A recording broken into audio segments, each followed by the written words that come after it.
you know, being in an English teacher in English classes, we frequently have to do the like a kind of activity to celebrate with our students.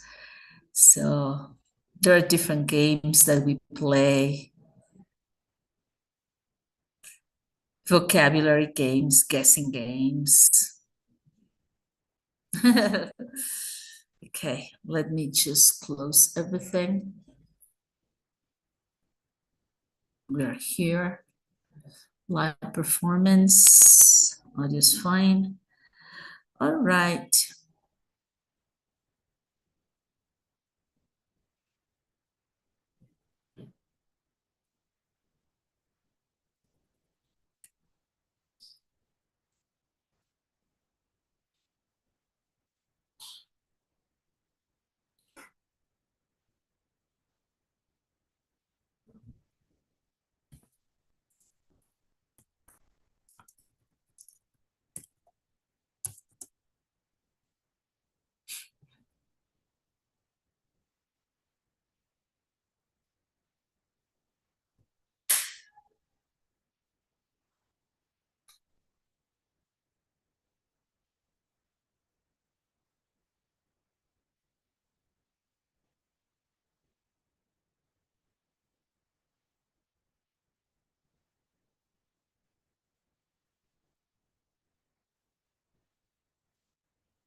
A little of a Halloween. Okay, let's buy some time. Okay, well, let's say hello, even though there's just two innocent girls here. Hi, hello. Nobody else, nobody else. Yeah, okay. Well, as we are going to buy time for other people to arrive or to get connected, we are going to start a Halloween quiz. Okay, how are we going to do it? Alternate one and one. Okay? I don't say if it is wrong, it's wrong. If it is correct, it's correct. Okay? So let's see. Okay, Adriana, you come first. When is Halloween? October 31. The 31st. Okay. Ah, that was an easy one. Okay, Abril, that's your turn coming. What color are pumpkins? Orange. Good. Very easy ones. What's this? Adriana, that's your turn. What's this? It's a ghost. It's a ghost. Abril. What's this? Oh my God. It's a bat. It's a bat. They're so horrible. Well, no, How many their witches faces. Okay. How many witches are there? 3. Oh my God. Really? Don't you see anyone hidden? All right. How many pumpkins are there? What? 9. Who's he? Oh, jack-o'-lantern. Yes. Who's he? Uh, It's Dracula. Dracula. Yep. What color are ghosts? White. White sheets.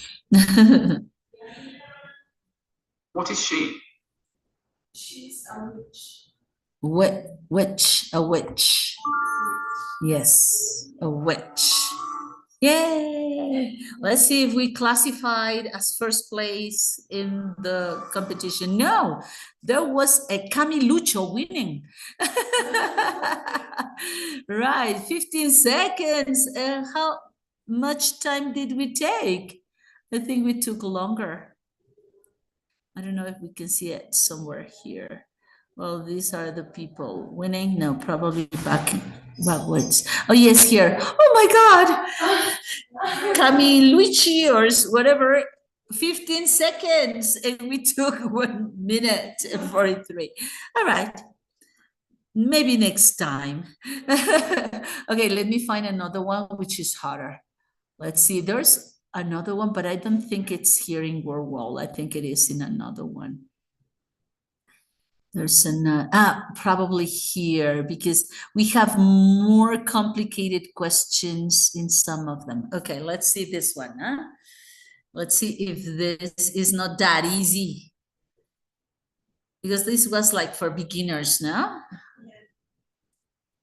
Okay, let's see this Halloween show.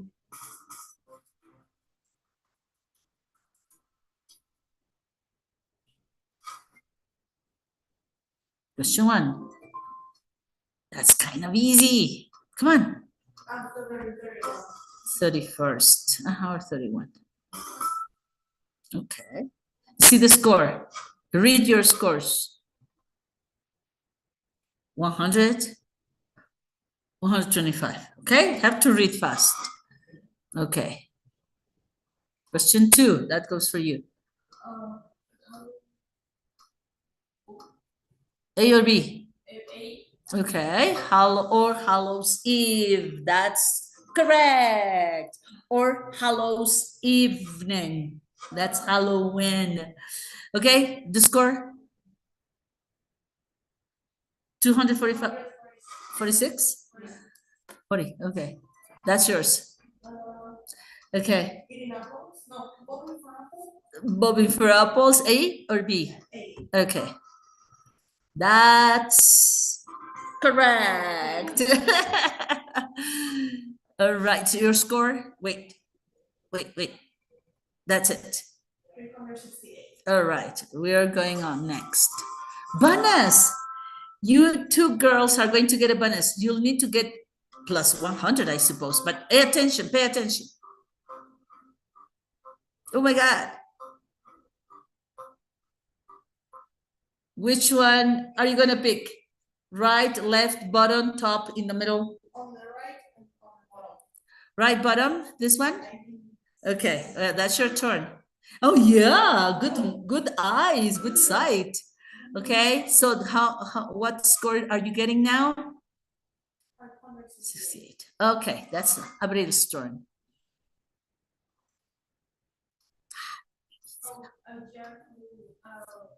Oh, okay, A or B? Jack-o'-lantern. Yeah, because they have like a difference. Without a face is a pumpkin. With the face is the jack-o'-lantern story. Your score? 680. Right. All right, question 5. That's for you. Asking for sweets. Asking for sweets. Trick or treat. Correct. Okay. Score? 840. 14. Okay, question 6. Oh, 8. Christmas. Okay. Hi there.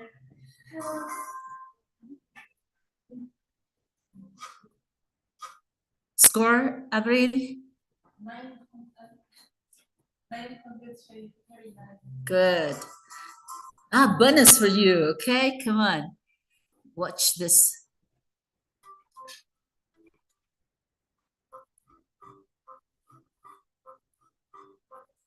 Oh God. I realized it. Bottom left. This one? All right. Yeah. Good sight. You have eagle sight.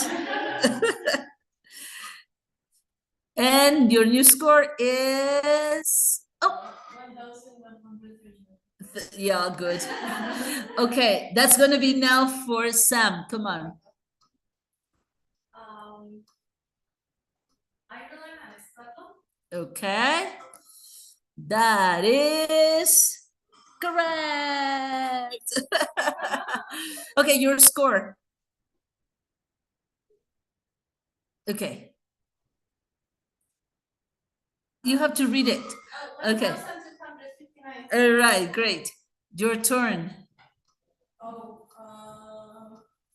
dress up in costume, see? Okay. Also like fires, I guess. Yeah. Light fires more than dressing costumes. Okay, no score for you. Okay, that's yours. What did people think happened on Halloween? What did? The souls of death came back to earth. And that is correct. Okay, your score? 100. No, 1,077. Okay, that's a bonus round for you, okay? See if you don't lose, huh? Oh, yeah. Right on top. Right up. This one? Yes. Okay. Oh, yeah. Okay. That is your new score then? 1,577. Okay, that goes for Sam. Big pumpkin. Okay, a pumpkin. Correct. Very difficult. Your score? 1,702. Okay, 11. Trick or treat. What are we tricking? See. What are tricks? See, jokes? Yes, correct. Okay, your score? 1,822. Okay. And that's it. We're done. Let's see if we were kind of winners in the leaderboard, huh? Oh no, there was a booth making 2,314. And then there was a Carlota. Yeah. Well, 2,078. Okay, good. And we reached barely 1,000. And you didn't lose the bonus, any of the bonus. You were good, huh? All right. That's it. Okay, well, there was just a little to buy time for other people to arrive, but we can't wait anymore. So we're going to start, okay? All right, just some fun at the beginning. So let me do the sharing, changing the share to, where? Here. Okay. What's happening? Nothing has happened. I'm gonna change the share again. I think I wasn't even sharing the game for the people online. Hey, what's happening? Am I choosing the wrong? No, this one. This is the one I want. Okay, I'm gonna stop sharing and reshare again. Yes. Okay, now. All right. So, which was the last page we saw? Can you just tell me a little bit of, I don't know, I'm gonna get into 30, but skill what number? Reduced adjective clauses, we're done with that. Reduced adverbial clauses? Yeah, I think we're done with 14 too. What about skill 15? Inverted, no? What was that the last one? Invert the subject and the verb with question words. 15? I think we're done with that too. What with the negatives? Yes, so that is 16? No, place expressions. Oh, yes, even 17. Subject and verb negatives, and we're done with that. No, we just start. We barely started. We didn't have the exercise. Okay, did you do it for homework, the three of you? If not, we can do it right now.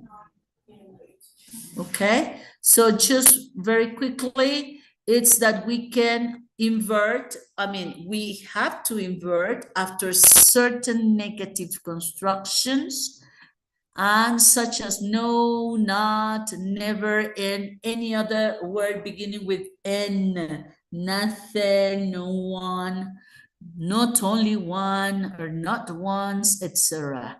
Okay?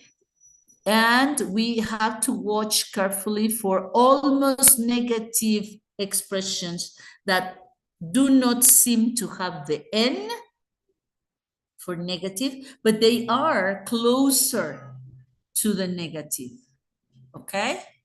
Hardly, barely, scarcely, only. They act like negatives, therefore they are also transposed, inverted. So here only, almost negative, only in extreme dangerous situations, inverted. Yes? Are you following me? Or this is not the one? Yes? Will the printing presses be stopped? Future, but we are inverting the printing presses, which are the machines for printing.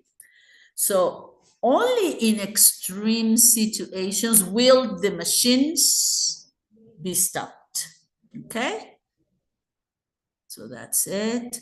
Which other ones are we using inversion? Not only with the N at the beginning, no, not, never, neither, nor, nobody, nothing, nowhere, but also with almost negative.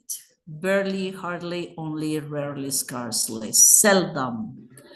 Okay, so you are going to answer exercise 17. All right?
Oh, I need to answer, okay?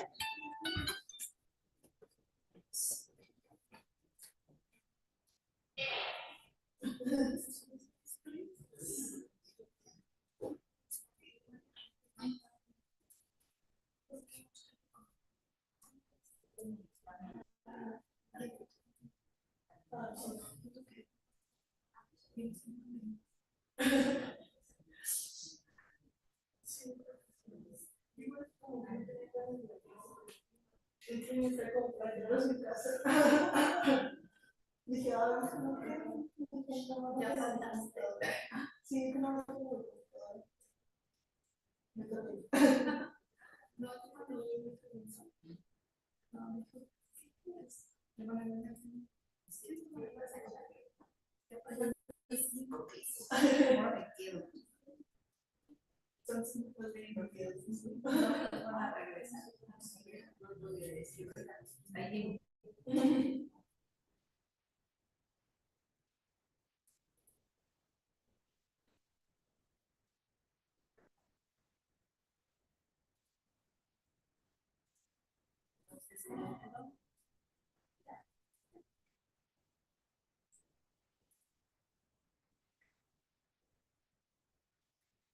Un poquito, por si acaso.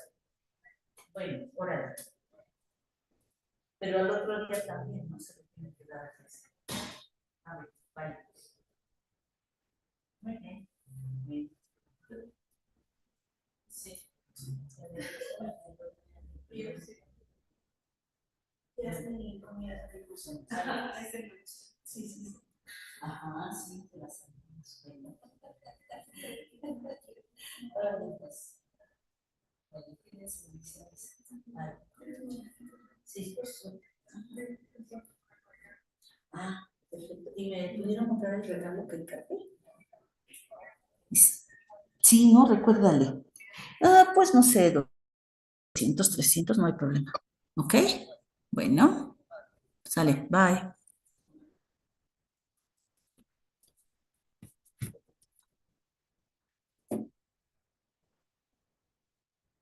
Okay. Hi, Beto Memo. How are you? Welcome. Can you listen to us? Is my microphone activated? I think I need to increase the volume. Hi, Beto Memo. Can you listen to us? Beto, Beto, Beto.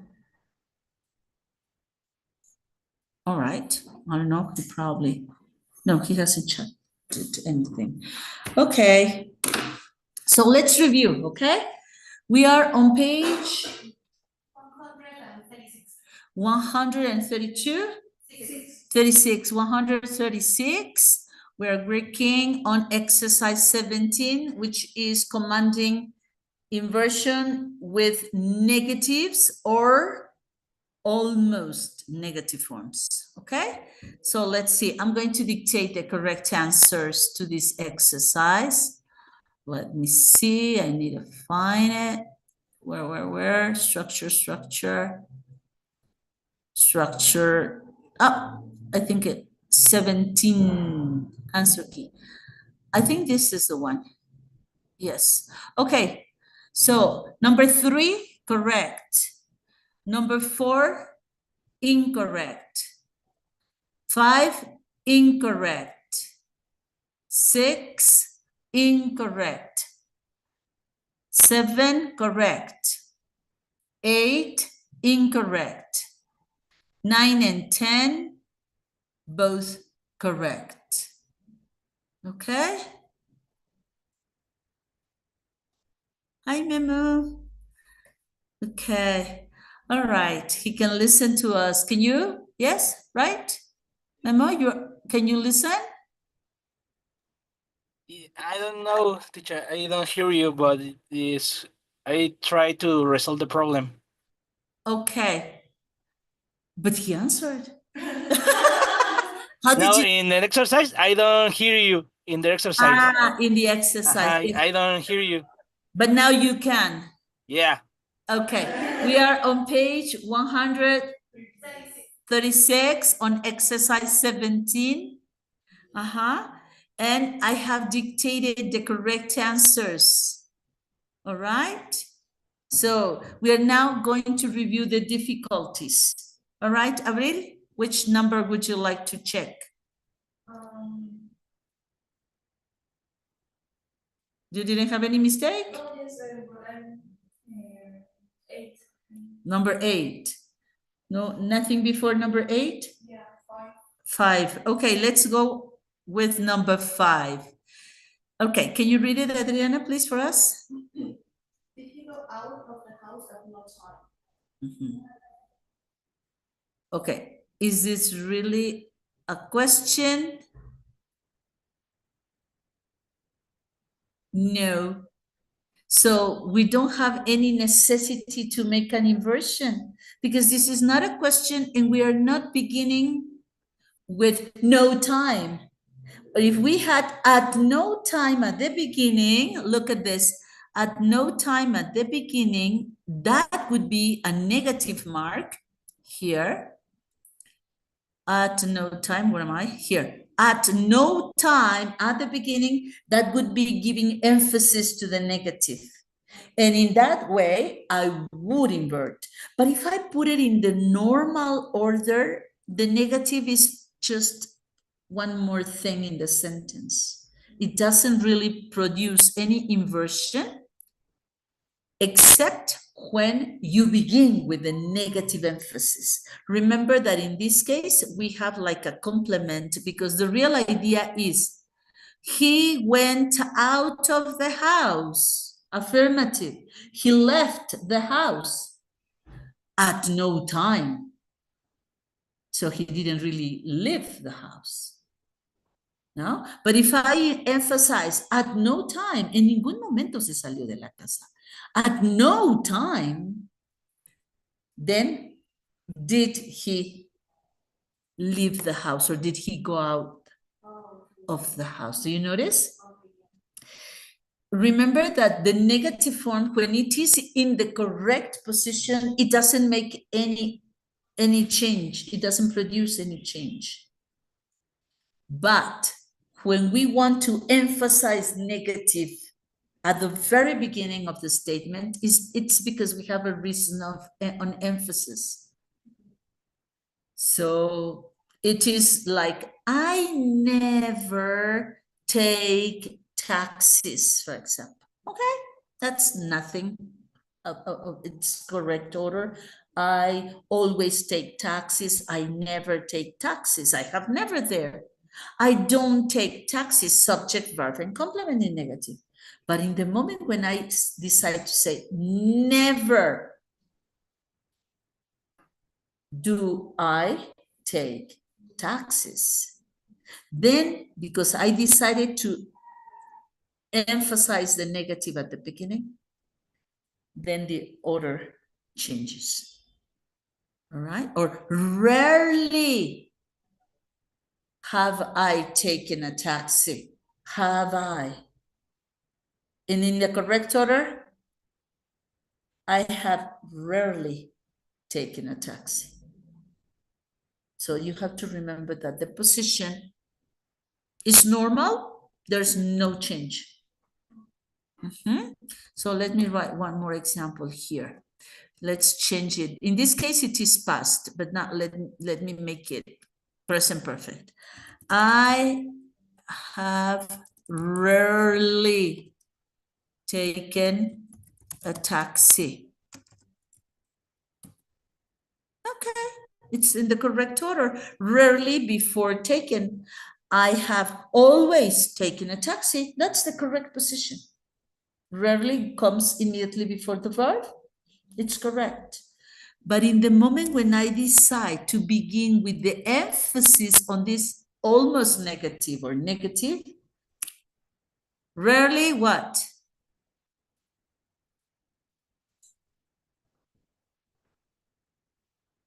Rarely. I want to emphasize rarely at the beginning. Rarely have I taken a taxi. You see what I mean? It's only a decision from the speaker, or in this case, from a writer, if you are reading a text, and in the moment when they give you options to find the mistake, for example, somebody has decided to write in the regular order or with emphasis on negative. So it depends. Which order are you reading? Subject, verb, complement, or negative subject? Ah, okay, then inversion.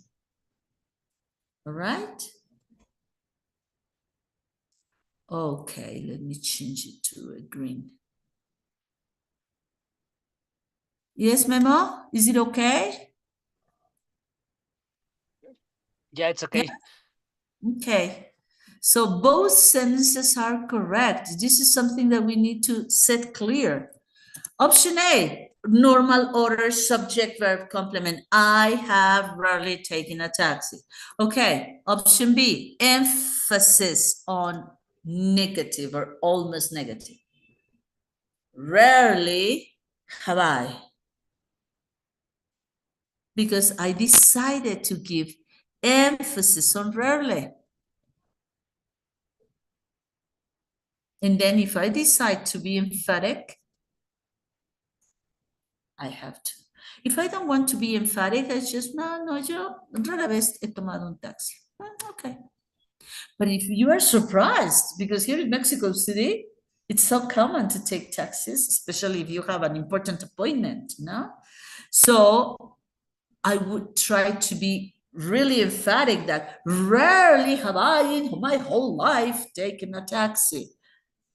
So I am trying to be more emphatic on this negative idea. All right. Now, so this was number 5, and then with number 8. Okay. Can you read that, please, Abril? Uh-huh. Okay, we have 2 sentences here. Look at comma nor, which is a connector. It is a parallel or coordinate connector. Is or, but in negative, nor. So I have 2 sentences. Shayla didn't arrive late for work, and she didn't leave early. So she covered her full journey, no? Neither, we might probably say, neither did Shayla arrive late for work, nor did she leave early. Ni esto, ni lo otro. Then I'm using this emphasis at the beginning of the 2 sentences or only on the second. The first one is in the correct order, Shayla subject. Verb in negative, didn't arrive late for work. And then on the second sentence, oh God, what happened? Oh my God, it's Halloween month. Ghosts enter the, look, also Beto Memo is in black, his oh no. Because he was, oh my God, Beto Memo didn't have a head. All right, I don't know what happened. Look, I'm trying to write and I can't, oh, there it is. Come on, you ghost. Digital ghost, go away. So notice, we have 2 sentences and a separate sentences that are linked or joined with a connector. Each of them have independence. If in the first one, I decided not to be emphatic, fine. I begin subject, verb in negative, and complement without any problem. She did not arrive, verb, late for work. Now, in the second, even with a connector, I decide to be emphatic because I began with nor. And that is taking the negative at the beginning. What do I have to do? Nor did she leave early. You see, because we are now connecting with nor. Okay, here, I think this is a little mistake here. It would be or. Sheila did not arrive late for work. Or, well, no, but let's leave it to nor, so you would see or. She didn't leave early. Pues ni lo uno ni lo otro. She didn't arrive late and she didn't leave early. That is in the normal order. But if I want to be emphatic, I can use, oh God, now what happened? Where am I? Uh-huh. Now I want to be emphatic, so I use nor at the beginning. Imagine that we have a period, separate sentences. This one is normal, subject, verb, complement. The other begins with emphasis on negative. I invert the subject. Or I don't take any inversion because I begin negative, didn't leave early. And I can even write either. Hi, very nice blouse. Where are you going after the class, Almita? That looks so suspicious. So suspicious. No, I'm going to the doctor. No, to the doctors. That's the typical answer. Okay, you got it, Abril, here? Vean cómo aquí es bien interesante porque son dos oraciones, pero son independientes. Acá no hay subordinación. ¿Cómo lo sé? Por el conector. And, but, or, so, no, the other one. Because,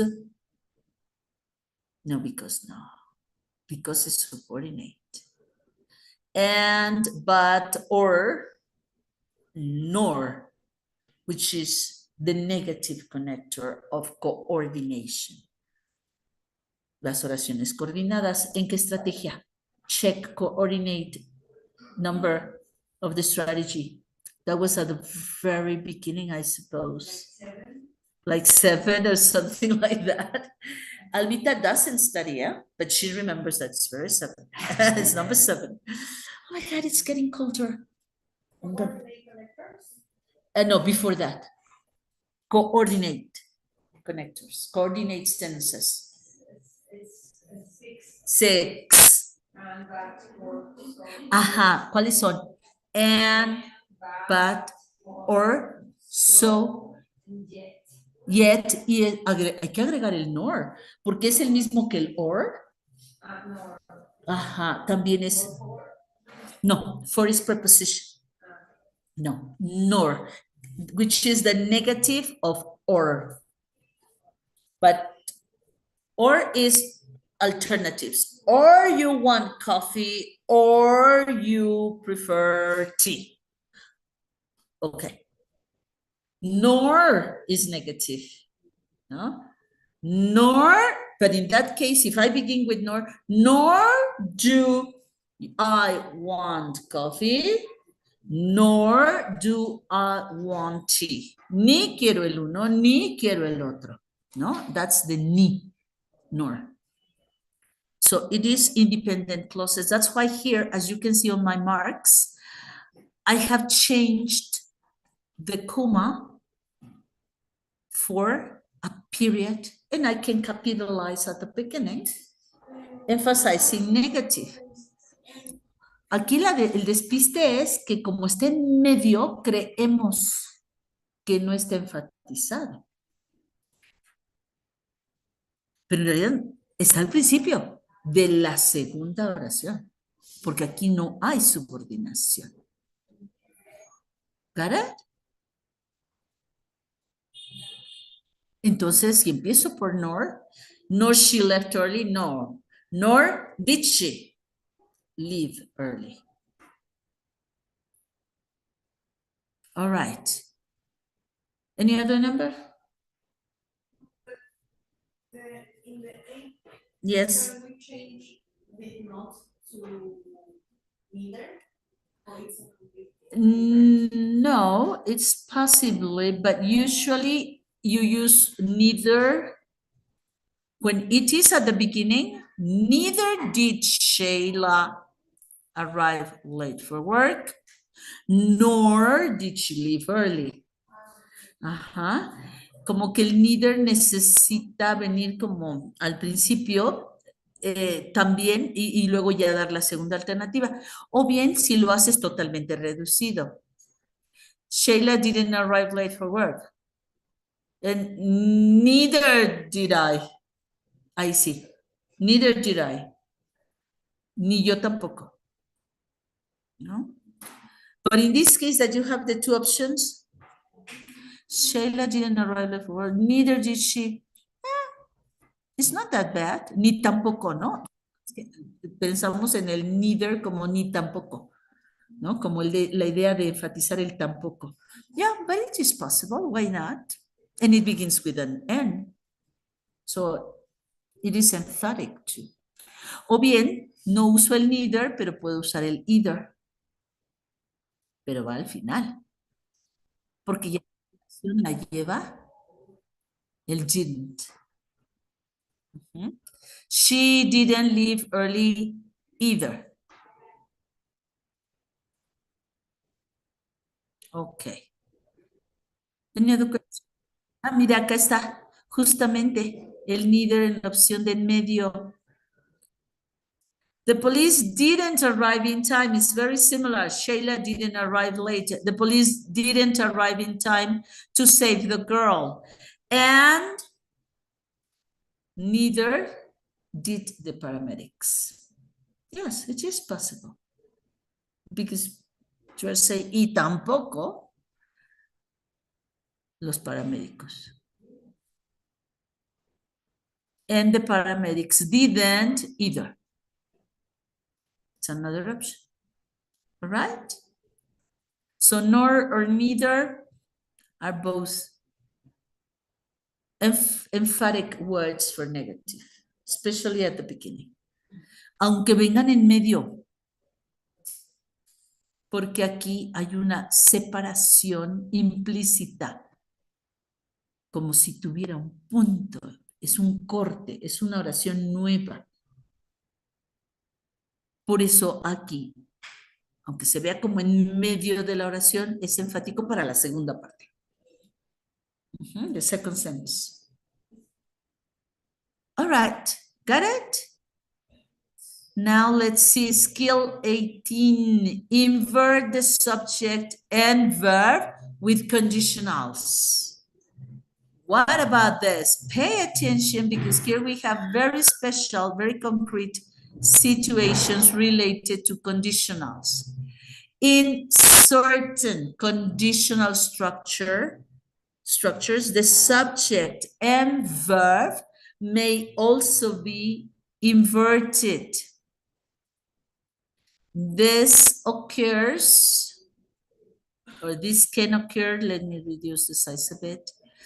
This can occur when the helping verb in the conditional clause is had, should, or were.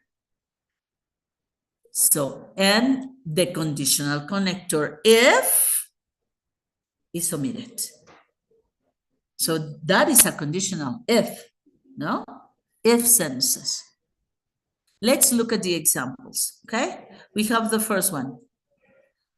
If he had taken more time, let's read it first completely.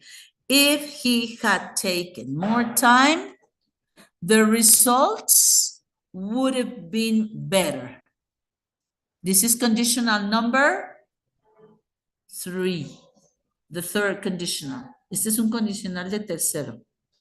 Third conditional. Tiene pasado perfecto con would have and past participle. Do you remember that? Conditional 1, 2, and 3. Do you remember? No. You don't? Oh God, no? Really? You're kidding me. Okay. Guys over there, Beto and Ruben. Has Ruben finally joined? Por fin pudo entrar. Sí, ya está aquí, Ruben. Do you remember conditionals? We have.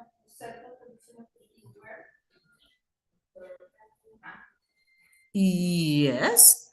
Okay. We basically say that we have three, but in fact, we have four and a fifth mixed conditional.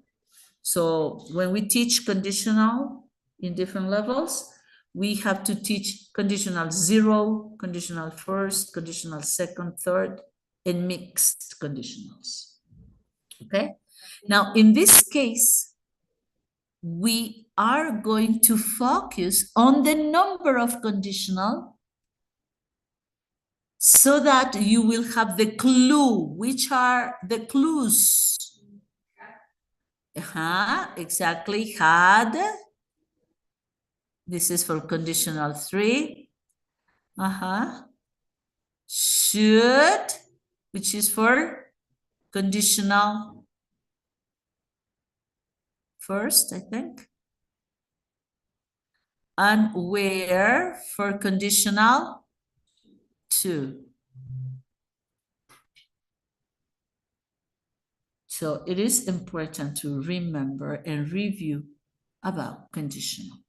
Conditional sentences are those situations that in English we use with two segments, a subordinate, which is a condition, establishing a situation, beginning with if, and then a result, which is a second sentence, the main sentence, that is like talking about what happened, the result of the condition. But we have different levels according to the meaning that we want to give. For example, if I want to speak about a future that is possible to happen, I use conditional 1.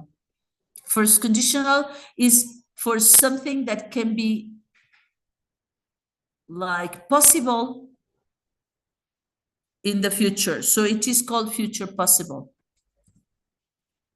Future possible. Because it is possible to happen. Like, for example, here, if you should arrive before 6, just give me a call. Okay? Si tú llegas o llegaras antes de las 6, o sea, es un futuro probable. Véanlo, por favor. This is a future possible. Future possible. Es un futuro que es posible que te suceda y te pongo la condición y el resultado. Okay? This is 1. If you should arrive before 6, si tú llegaras antes de las 6, just give me a call. Pues llámame. ¿No? So this is something possible to happen or not? Yes. You're talking to a friend, you're going to meet her at your place, but you finish work at 5:30 and you are going to try to arrive at 6 to meet your friend at home. Okay, at your place. But then you have this, oh, I live in Mexico City. I barely forgot, no? All right. So, in case, no? In case, esa es otra palabra clave. We need to include it here. In case you arrive before 6, en caso de que llegues antes de las 6, just telephone me, avísame, ¿no? Okay. So in this case, should is like very cordial. You use should for cordial, for polite offering. Estás ofreciendo una posibilidad como con mucha amabilidad. Aquí yo podría decir, if you arrive, pero con el should me da esa idea de llegaras, porque nosotros decimos, si llegas antes de las 6, ahí sería if you arrive, si llegas. Pero if I say, if you should arrive, si llegaras, le doy esa idea de probably distant possibility. ¿Qué pasa con esto? And this is going to appear with should on the exam. Whenever you see, if you should arrive, if you should something, what can we have as a possible inversion or reduction? Porque para mí es más una reducción. I eliminate if, take a look at it. No, I eliminate if, elimino el if here. And I immediately invert the auxiliary should. Should you arrive before 6? Si llegaras antes de las 6, just give me a call. So we drop the conditional connector. Got it? And in this case is, well, with future possible, something that can happen under certain conditions. Okay, what other do we have? Number 2, let's go in order, okay? Number 1 is should for future possible. Number 2 is where. What is this? Past? No?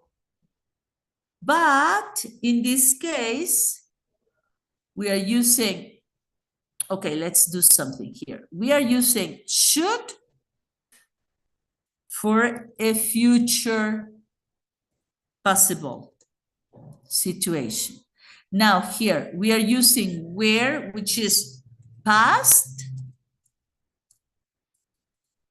for a what? Present. And yes, for present, for imaginary present. Even if it is past, it is for an imaginary present. Okay? Because it is subjunctive. It's what we call in Spanish subjunctive, and it doesn't exist in English. Aquí tenemos una situación que para nosotros es un subjuntivo. Si llegaras, cuando llegues, si fueras, pero no lo eres. O sea, es, ¿no? Una suposición. Si fueras, like in the example, I would help you if you were, if I were in a position to help. Si yo estuviera en posición de ayudarte, pues te ayudaría, pero ¿qué quiere decir? Que es un presente que no existe. Porque si te digo, I would help you if I were in a position to help, ¿te voy a ayudar?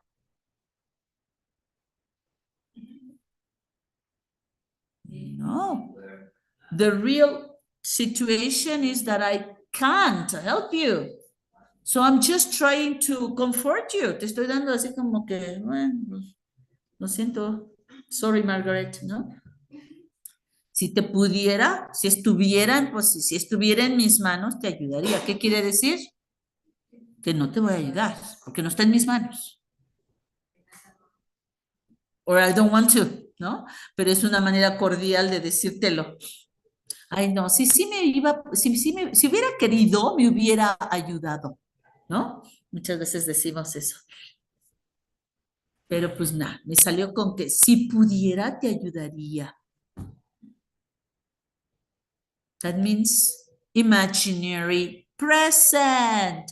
Look, imaginary present for number 2. This is an unreal situation, unreal present. Es un presente que no existe y solo lo estoy imaginando. So, unreal present with past. Aunque use pasado, estoy hablando de un presente que no existe. And that is conditional number 2. When I speak about something that is not real, okay? All right. ¿Qué uso aquí entonces pasado con el if? Eso es lo que importa, que el if va a venir con un pasado. Then what am I going to do? I'm going to drop again if. I eliminate if. And then I invert the verb to be with the subject. Y entonces hago la inversión. Al quitar el if, se pasa el to be como si fuera invertido, como si fuera pregunta. No es pregunta, claro. So I would help you. Were I in a position to help? I would help you were I in a position. Ya no puse if. See? I drop if and then I produce this reversed subject. Second condition. Only with the verb to be. Porque el segundo condicional puede llevar cualquier verbo, ¿eh? No solamente el to be. But this only happens, this like reduction inversion only happens with auxiliary to be. With other verbs, it's not necessary to invert. For example, if you imagine a different present, you said, if I studied in French, I wouldn't have to present the TOEFL test. But that's not real because you are studying in the present, you're studying English. So you will present the exam for TOEFL. So it's an imaginary present with the verb study. But in this case, I have nothing to do that. That's if I studied or if I studied. Si yo estudiara, si yo estudiara. Ahí no hay necesidad, no hay posibilidad de hacer la inversión. Second conditional with to be. Only. Only.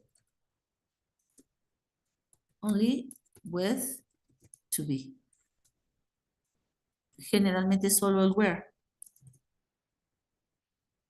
Okay, only with where. Solo con el where. If we don't have where, but it is a second conditional, there's no way to make this inversion. Got it? Are you following me? Okay. Yes, over there, Beto and Ruben. Yeah, okay, teacher. Good, good. Finally, had third conditional. Past perfect.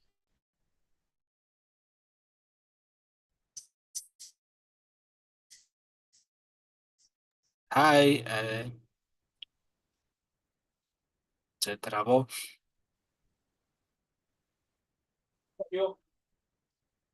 Past perfect. Yes, That's why we have okay. had plus a past participle.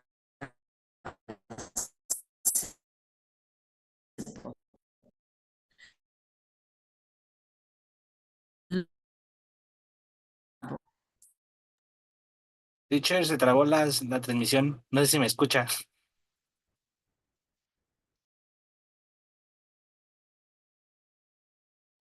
Sí, igual a mí. Sí, es problema de la maestra, entonces. Sí, yo hace rato no tenía audio y bueno, me salí, reseteé todo. Sí, ya está ahí saliendo, Eh, sigue entrando. ok.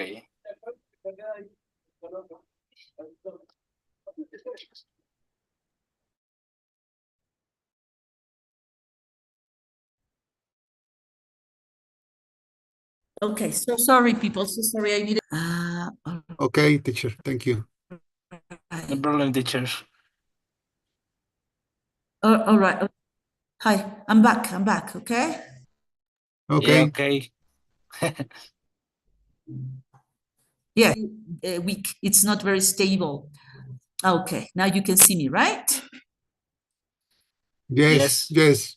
Okay, good. So now take a look at this. Had is third conditional.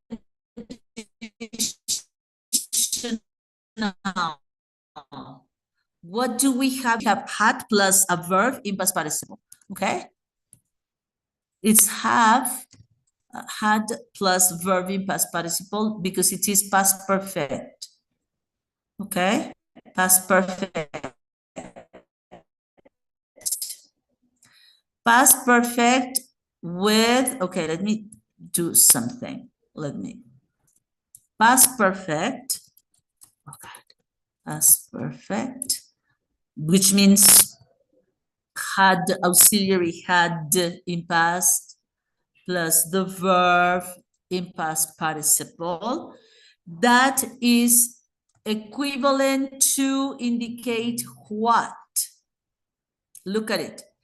If he had taken more time answering the reading test, the results would have been better. What am I talking about? I'm talking about the present, the future, or imaginary past. Un pasado que no existió. This is crying over spilled milk, no? That's what the way we say it. What is crying over spilled milk? ¿Qué significa? Después del niño ahogado, ¿no? Así es como lo dicen. Crying over spilled milk. Que estás llorando cuando ya se te cayó la leche, ¿no? Para nosotros es cuando queremos arreglar algo ya después que no hay solución. Okay, this is imaginary past. It happened. Indeed. But I am using past perfect, not simple past, because this is an imaginary past. Es un pasado que no existió, por lo tanto no puedo usar pasado normal, porque si uso pasado normal, sí existió. So I have to take past perfect to talk about a different past which didn't exist. So the real situation is that he didn't take more time. He didn't do it. If he had taken more time, then the results would have been different. But he didn't take more time. His results weren't good or weren't so good. Como no lo hizo con tiempo, pues salió mal. That's the reality, real past. Now, imaginary past. If he had taken more time to answer the test, he would have had better results. Hubiera tenido mejores resultados. This is conditional past, conditional clause, conditional sentences 3, type 3. Talking about imaginary past, and we use past perfect, had. Entonces, ¿cuál va a ser la clave? Si la oración trae un had, pero no como tiempo pasado, sino como pasado perfecto, por eso insisto aquí, had con el past participle, ¿ok? Had plus past participle. No had en pasado nada más, porque eso se puede confundir aquí. Pero dice aquí helping verb, ¿se dan cuenta? Es auxiliar, no es el verbo pasado.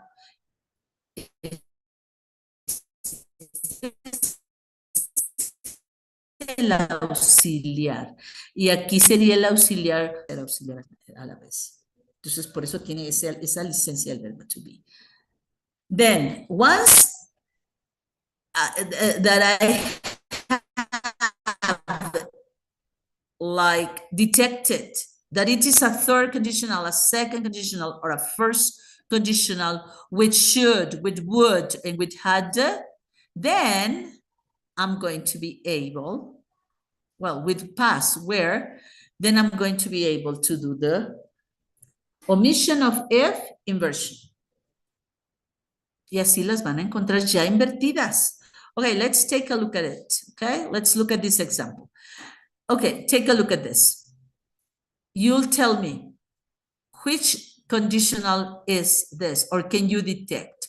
The report would have been accepted.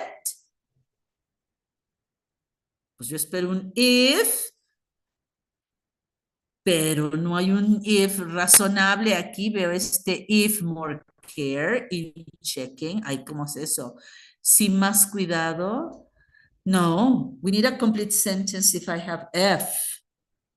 If more care, no. No tiene verbo, pues no existe la construcción. Entonces no hay if. ¿Qué quiere decir? Que lo quitaron porque hubo una inversión. So, the report would have been accepted. B, which is what? Have more care been taken. More care had been taken.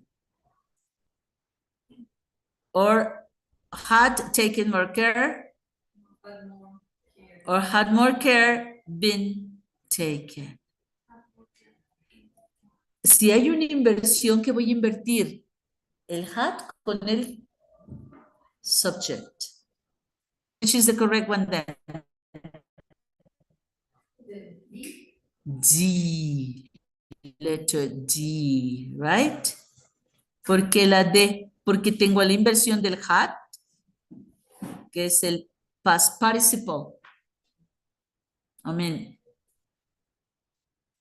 auxiliary had and the verb in past participle, the past perfect.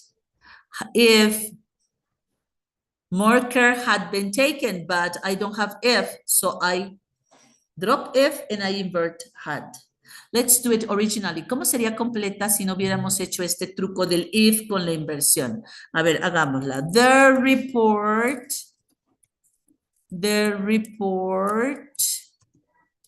would have been accepted. Hubiera sido aceptado, el reporte se hubiera aceptado if more care, porque voy a tomar al sujeto que es voz pasiva, en este caso sin más cuidado, more care had been taken. Entonces, ¿cómo dice esta? A ver, vamos a crecerla. The report would have been accepted if more care had been taken. El reporteado, sí y solo sí, ¿no? That's what we typically say. More care, sin más cuidado, si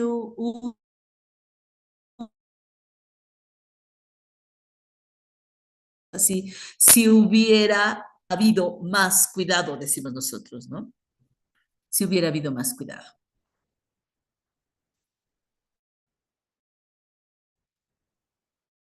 This is conditional number. ¿Qué condicional es? Third. Third. ¿Cómo sé que es el third? Because of the past perfect. Because of the if in past perfect had been passive, ¿no? En este caso es pasivo, por eso hay un verbo de más. Because it's passive, entonces agrego el been. If more care had been taken, yo hubiera podido hacerlo personal en lugar de voz pasiva. The report would have been accepted. Ah, that's why I have one. The report would have been accepted if we, vamos a personalizarlo, if we had taken more care. Ya lo hice activo, ¿se dan cuenta? El reporte habría sido, aquí está el sido, aceptado si nosotros, o sea, nos vamos a echar la culpa directa, si nosotros hubiéramos tomado más cuidado. Pero como lo usaron en voz pasiva para no culparse directamente nosotros o ellos o él, bueno, entonces para no ofender se utiliza la voz pasiva y pues si alguien hubiera tenido más cuidado, quien alguien pues no lo sé, pero lo estoy viendo, ¿no? I mean, that's what we frequently do. Ajá, o le hacemos así, ¿no? No sé, pero mira, ok. No voy a decir nombres, pero ¿no? Así como que por ahí anda. Ok, entonces se usa la voz pasiva para no resultar tan agresivo señalando, ella fue la que se equivocó, fue Almita, yo la vi, ¿no? Ok, entonces aquí está en voz pasiva, pero quiero que noten, sigue estando en past perfect, passive. Pasado perfecto, pero pasivo. Y aquí está el ejemplo en el pasado perfecto activo. ¿Ok? ¿Qué pasa? No está el F en ninguna. ¿Qué hago cuando no está el F? Ok, I don't know how to do this without having to have. A ver, desde aquí. Elimino este F o el de acá. Ok. Oh, God.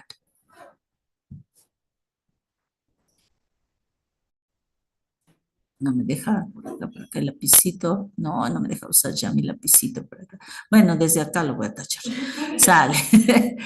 Si yo quito el F, ¿qué es lo que voy a hacer? Sigo diciendo lo mismo, pero hago una inversión. Ese es algo que igual no sabíamos, pero que ahora hay que detectar que existe porque no es tanto que lo vayas a usar tú, sino que sepas que existe para que lo detectes cuando en las opciones te des cuenta que ninguna queda, ¿no? Pero es que, ¿por qué no trae un if? Porque hay una licencia que me va a permitir,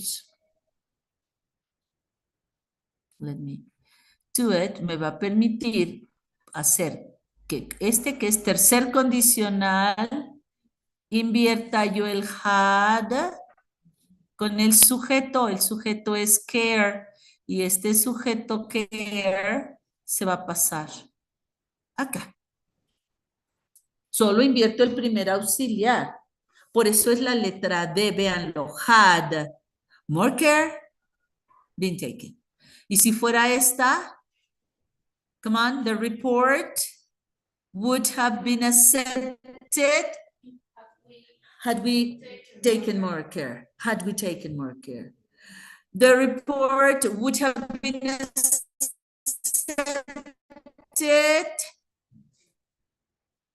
had more care been taken. Y ahí está. So this is the correct answer. This is a structure which is highly used in written form. Rarely unspoken, only when you want to be so formal. No? For example, on the telephone, the typical telemarketing or call centers, no? Frequently, people try to be so cordial with the clients, and they might probably say this for a future possible. Have I helped you? Yeah? Has everything been cleared? Yes, ma'am, thank you very much. Okay. Have you any question? Please do not hesitate to call us. So, should you have any question, please call us. Si aún después le dan más dudas, llámenos.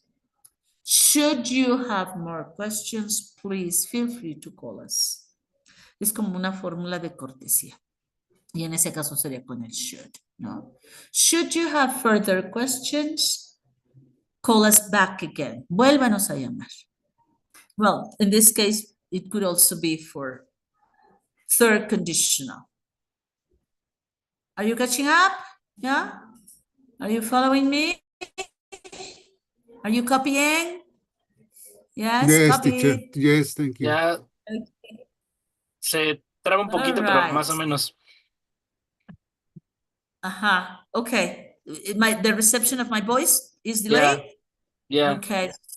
a glitch. Okay, I'm gonna close my camera. I think that helps a bit because then I'm not using simultaneously different tools, and that allows us to have probably a better sound reception. Okay, so let's see just the chart again. Inverted subjects with conditionals. Which conditionals?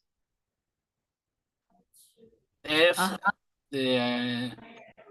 With the should have conditionals. weird. One, first conditional, with what? ¿Con cuál es el primer condicional? Should. Second conditional with? Second with? Where. Only with the verb to be. Yes, where. And third conditional with? Had, only for past perfect. Had in past perfect. So had with the verb in past perfect. That is the thing that we need to keep in mind. Y aquí, ¿por qué no con was? A ver aquí. Porque dije que nada más where. Y existe el was también. Why it is not included? Why it isn't included?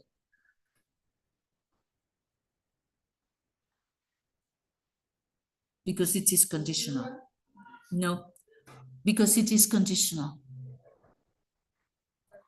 In conditional forms, we don't have she was, he was, because that is real past. But this is not real. This is imaginary present. Okay, let me give you an example. Okay, here we have it. I don't have to write it. Take a look at this. Were he? ¿Por qué no dice was he? Si no es plural. Because in Because it's conditionals, imaginary. in Yes, the Beto? sorry, when you if the third one and second conditional, it's possible used to were in his sheet or it. Yes, but it's only on the second conditional. Okay, not in the third, not in the first. Okay, so what we have here, let's make this comparative chart. Okay, when it is real past, okay, let's say real past, un pasado verdadero, real, then I say, I was, you, come on, where he or she or it was. The real conditional, real past, I mean, real past. Pasado real, okay, in the real past. And then we were, and they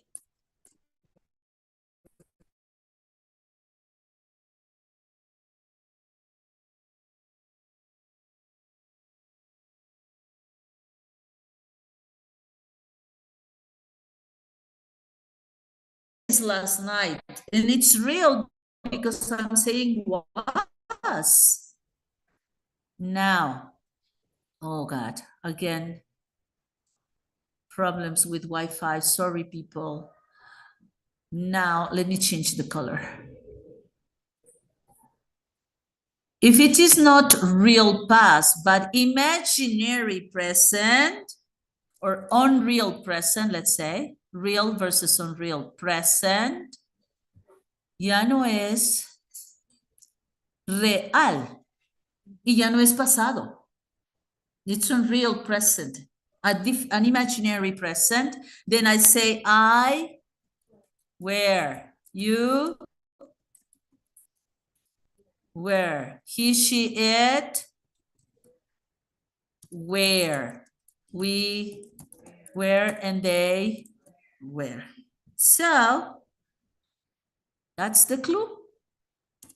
En automático te das cuenta que es un condicional porque dice he, where, en lugar de he was. So it's imaginary. Part of conditional. Quiere decir que estoy frente a un condicional. Subjuntivo. In Spanish. Los condicionales en español equivalen a los subjuntivos. En inglés no tienen subjuntivo, por eso inventaron los condicionales. ¿Sí se dan cuenta? Porque no tendrían otra manera de decir, aquí él estuvo. No, no es que estuvo, porque no fue real. Si él estuviera ahí, estuviera, pero quiere decir que no estuvo. ¿Sí? Si él estuviera ahí, él ayudaría. ¿Cuándo? Ahorita, en el presente. But he's not here. The real present is that he's not here. If he were there, he would help. Were he there, he would help. Were he there, ya quité el if, pues lo invierto.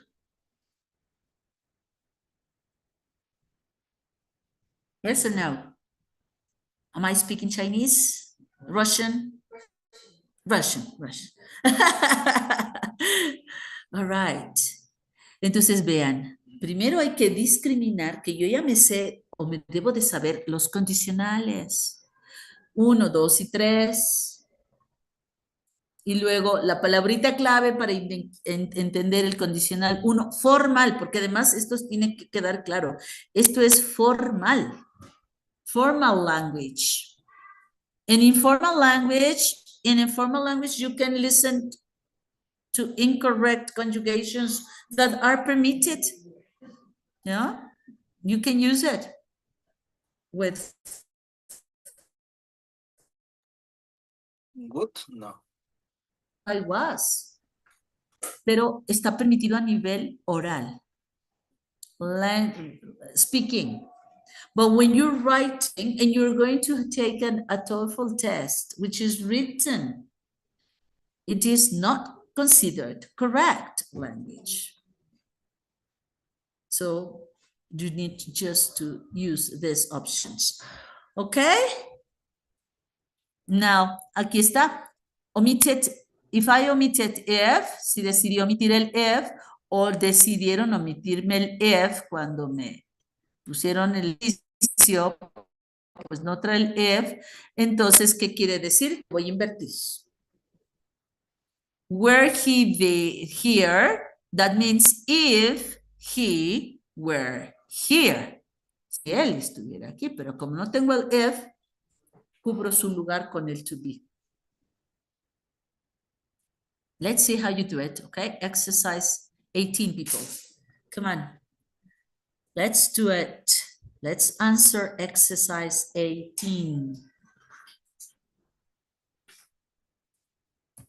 Meanwhile, I'm going to see who's present today. Dani Acosta.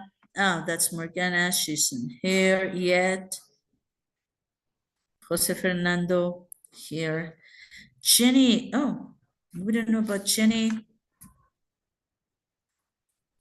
Then we have Anna. Didn't come again. Hasn't come. Probably she will. Alma here. Adriana here.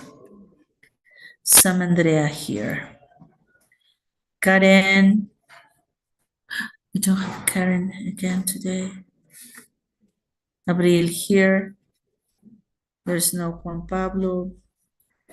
There's no Marco Antonio.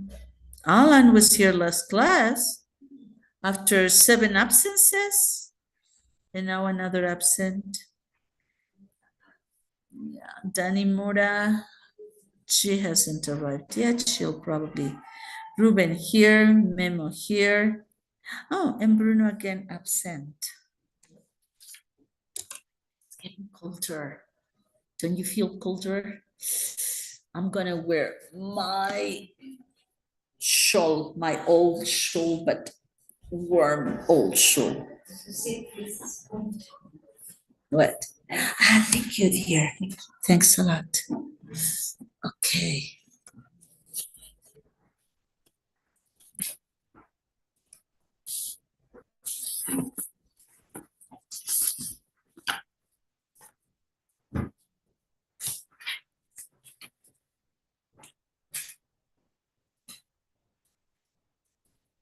You tell me when you're done. Okay? Tell me when you're done. Done? Yeah. Over there. Online, people online. Almost ready?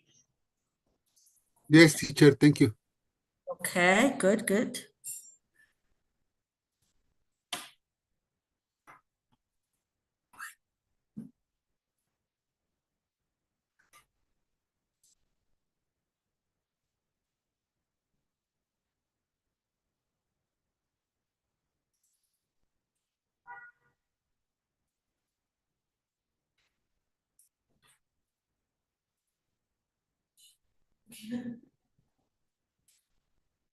I think I'm gonna take out my coats and jackets. Mhm. Because I'm still wearing my sweaters, not so thick, but oh my God. Last night, in fact, I couldn't sleep because of the cold weather. The tip of my toes, were so cold that I couldn't catch sleep just feeling the ice on the tip of my toes. And then I took a sweater because I was wearing socks and stockings.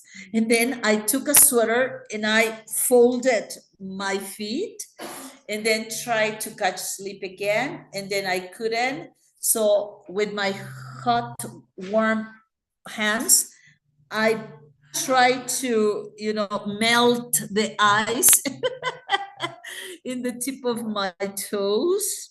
And only after that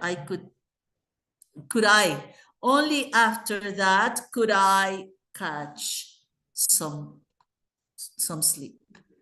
Yeah.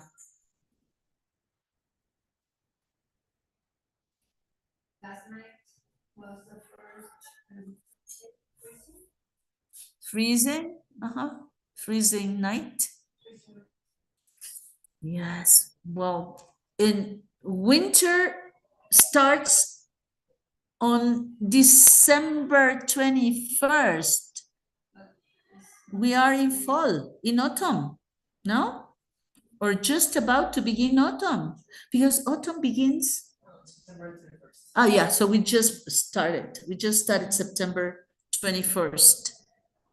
It was the beginning of autumn. So we are at the beginning of autumn.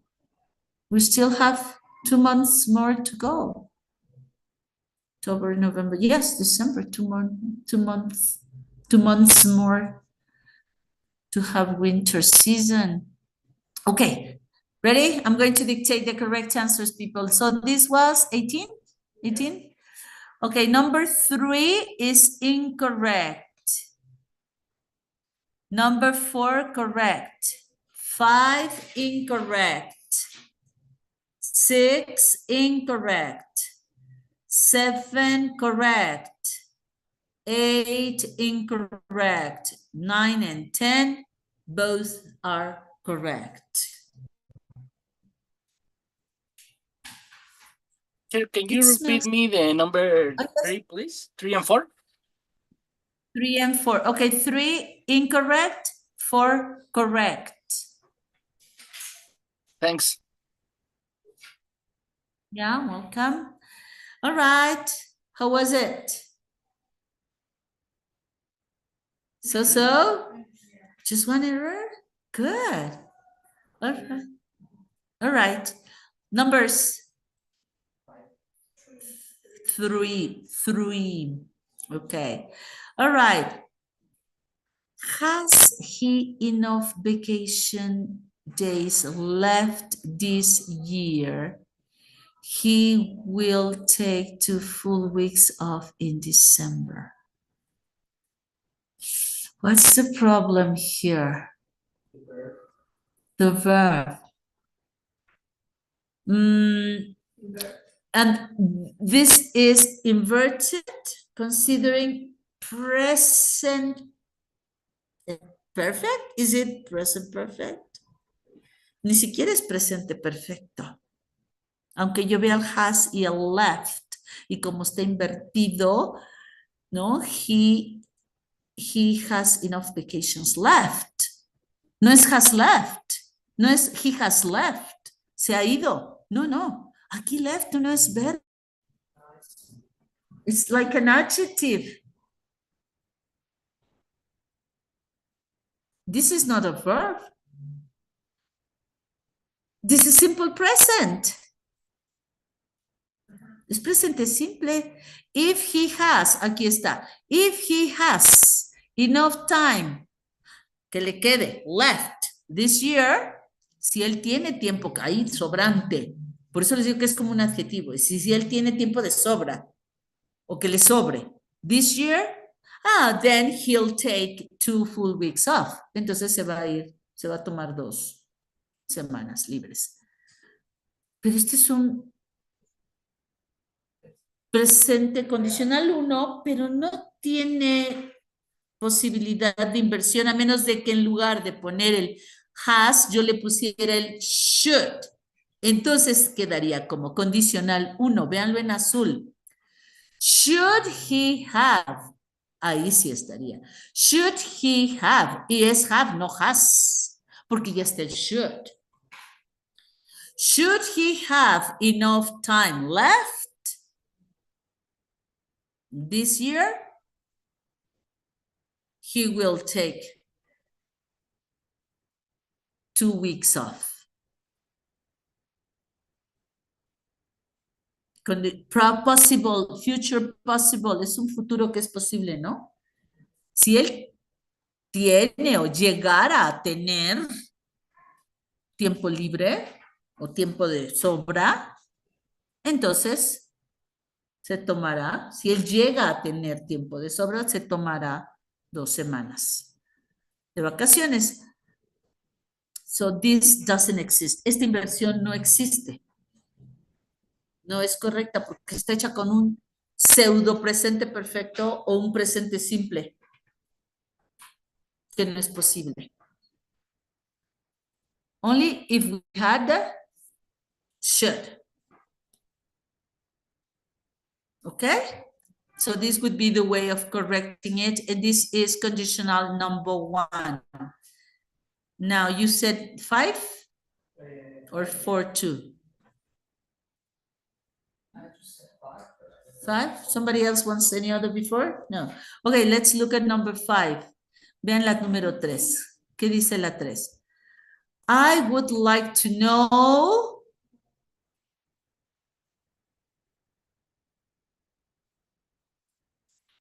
could you help me pack these bags? A ver, aquí quitaron un if. If you could help me. ¿Puedo hacerlo? ¿La inversión? ¿Es un condicional de qué tipo pensaría yo? Si me pudieras ayudar, me gustaría saberlo. Imaginary present, conditional to. Para poder hacer un conditional to invertido, quitando el if, ¿cuál es el único posible verbo? Where. Verb to be. Si no hay to be, no se puede hacer la reducción, no se puede hacer la inversión. Entonces tendría que poner completo, if you could help me. I would like to know if you could help me.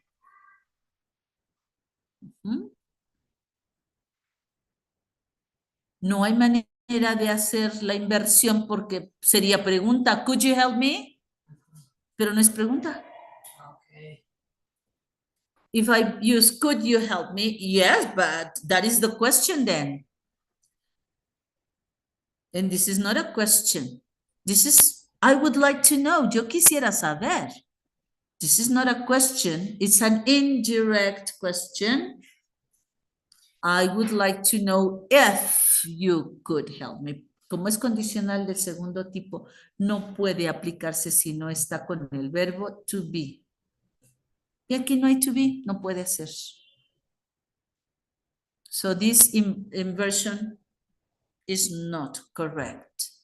Okay. Number 6.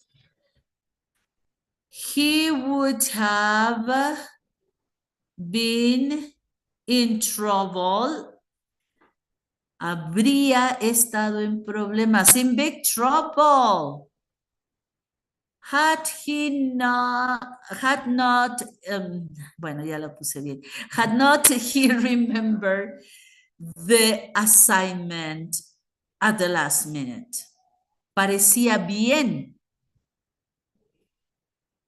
pero a final de cuentas, o sea, la inversión está bien porque está con el had y está el verbo remembered.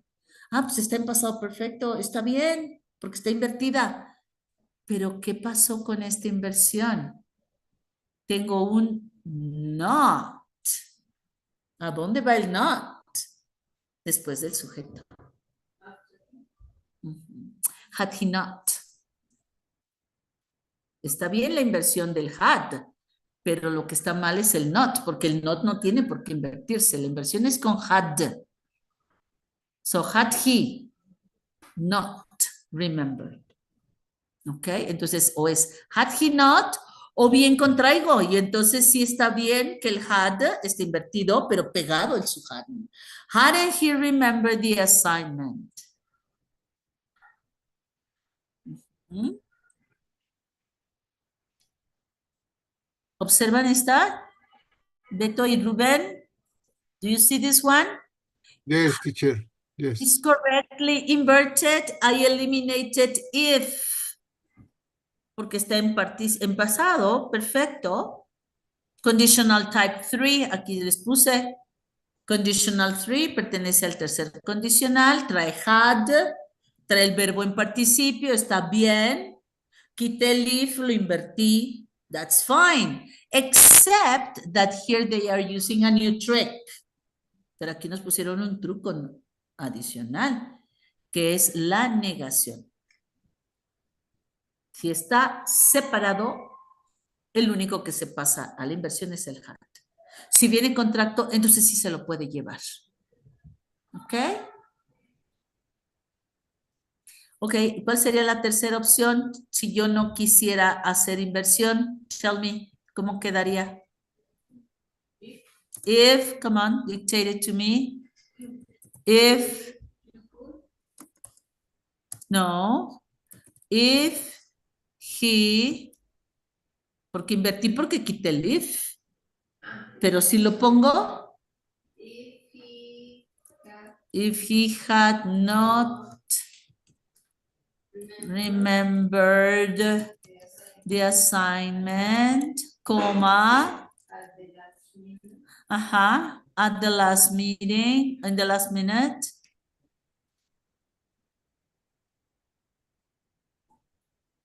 he would have been in trouble. A ver, ¿sí o no? Okay, let me reduce the size a bit.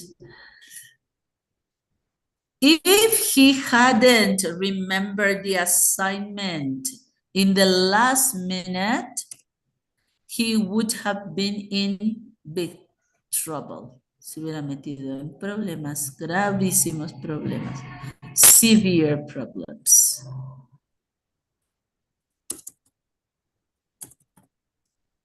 So here we have three possible correct answers. Tres maneras de corregir el error, pasando el not después del sujeto, pegándolo con una contracción en la inversión, o ya no invirtiendo y poniendo el if. This is the typical way we learn it. Ahora, pues nada más lo puedo regresar a su lugar. El if lo puedo poner en medio y entonces ya me daría la que tienen arriba, ¿no? Empezando con he would have been in big trouble if he had not remembered the assignment. He would have been in trouble if he had not remembered the homework in the last minute. ¿Ok? Ya lo que hice nada más fue regresarla. A empezar por el resultado, he would have been in trouble, hubiera tenido muchos problemas. If he had not remembered. Me piqué con los.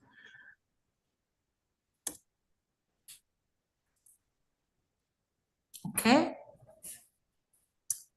Any other number? Yes, tell me what kind of conditional. This is correct. Yes. Tell me, what is it talking about? About a future possible, an imaginary present, or an imaginary past? If I tell you, should you ever visit this town again? Okay. I would be delighted. This would is not condicional. Este es de cortesía. Estaría, sí. Aquí, ese es otro truco. Te pusieron el would, pero no es el would del condicional. Este es el would de cortesía. Para decir, would you like some cookies? Cuando ahorita, presente, no es imaginario. No te estoy haciendo que te imagines las cookies. Te las estoy invitando. Real.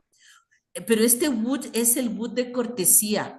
Would you like some cookies? Y te abro el paquete de galletas. Ahí está, las hueles, son reales. Yummy. Noten, por favor, este es este would de cortesía. Oh, I would be delighted. Estaría yo encantado de recibirlo. No es imaginario que a mí me daría gusto que ojalá nunca viniera. No, this is real courtesy. Entonces, noten que aquí hay, de hecho, dos would. El would de cortesía, que lo uso en presente, ni siquiera es imaginario, es real. O, como es este, o el would, que sí me manda a una situación imaginaria, ¿no? I would go. If I had money, I would go to Europe on vacation next December. ¿No? Yo me iría de vacaciones. Eso no es cortesía, es un sueño que no existe. Imaginary. Pero este sí es real. Entonces, por eso es un condicional 1. Porque es un futuro posible. Si usted regresa algún día a este pueblo, me encantaría recibirlo. ¿No? I would be delighted to show you around. Fíjense así, qué importante lo que detecta Fer. Este would está ahí amenazándome como un condicional número 2, pero no es ese would. Yes, there are many different tricks. Pero aquí la clave es el should. Y además, interprétenlo. Should you ever visit this town again? Es un futuro. Si alguna vez visita otra vez el pueblo, si alguna vez vuelve al pueblo, es un futuro. Okay, yes, very interesting. This, I think I'm gonna use this as a highlighted. This would be delighted, no es imaginario. ¿Qué dijimos que es? Courtesy. Courtesy, would for courtesy, polite, por cortesía. This is not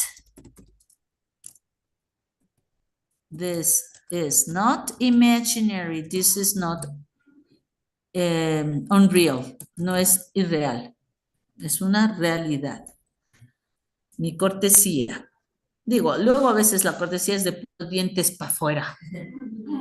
Ya cuando regresas, ¿no?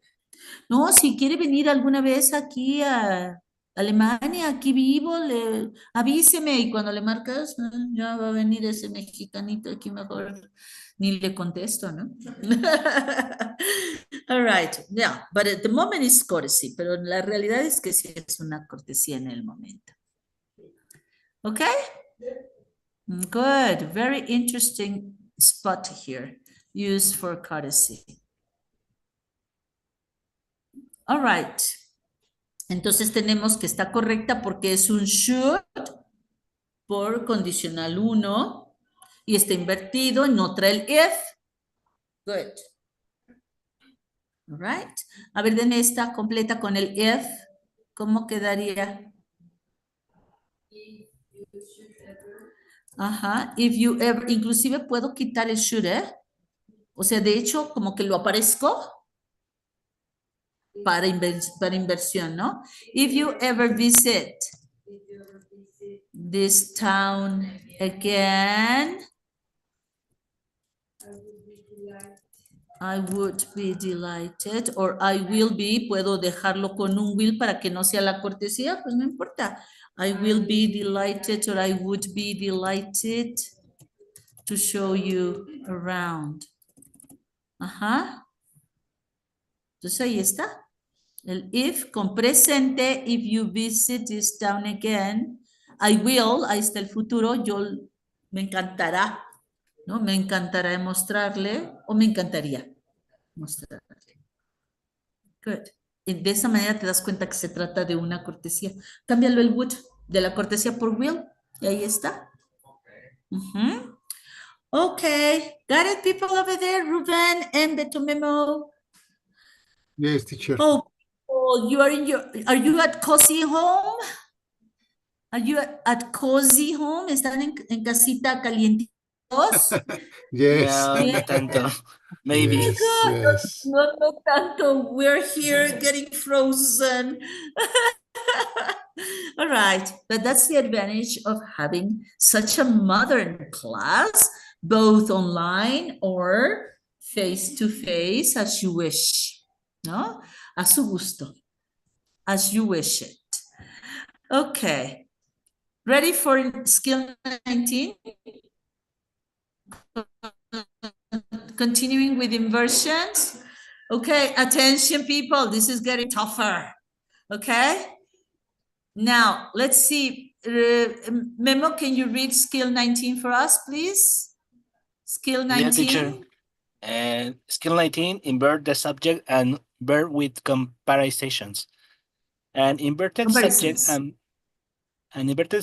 and verb many occur also after a comparison and comparison. Comparison, yes.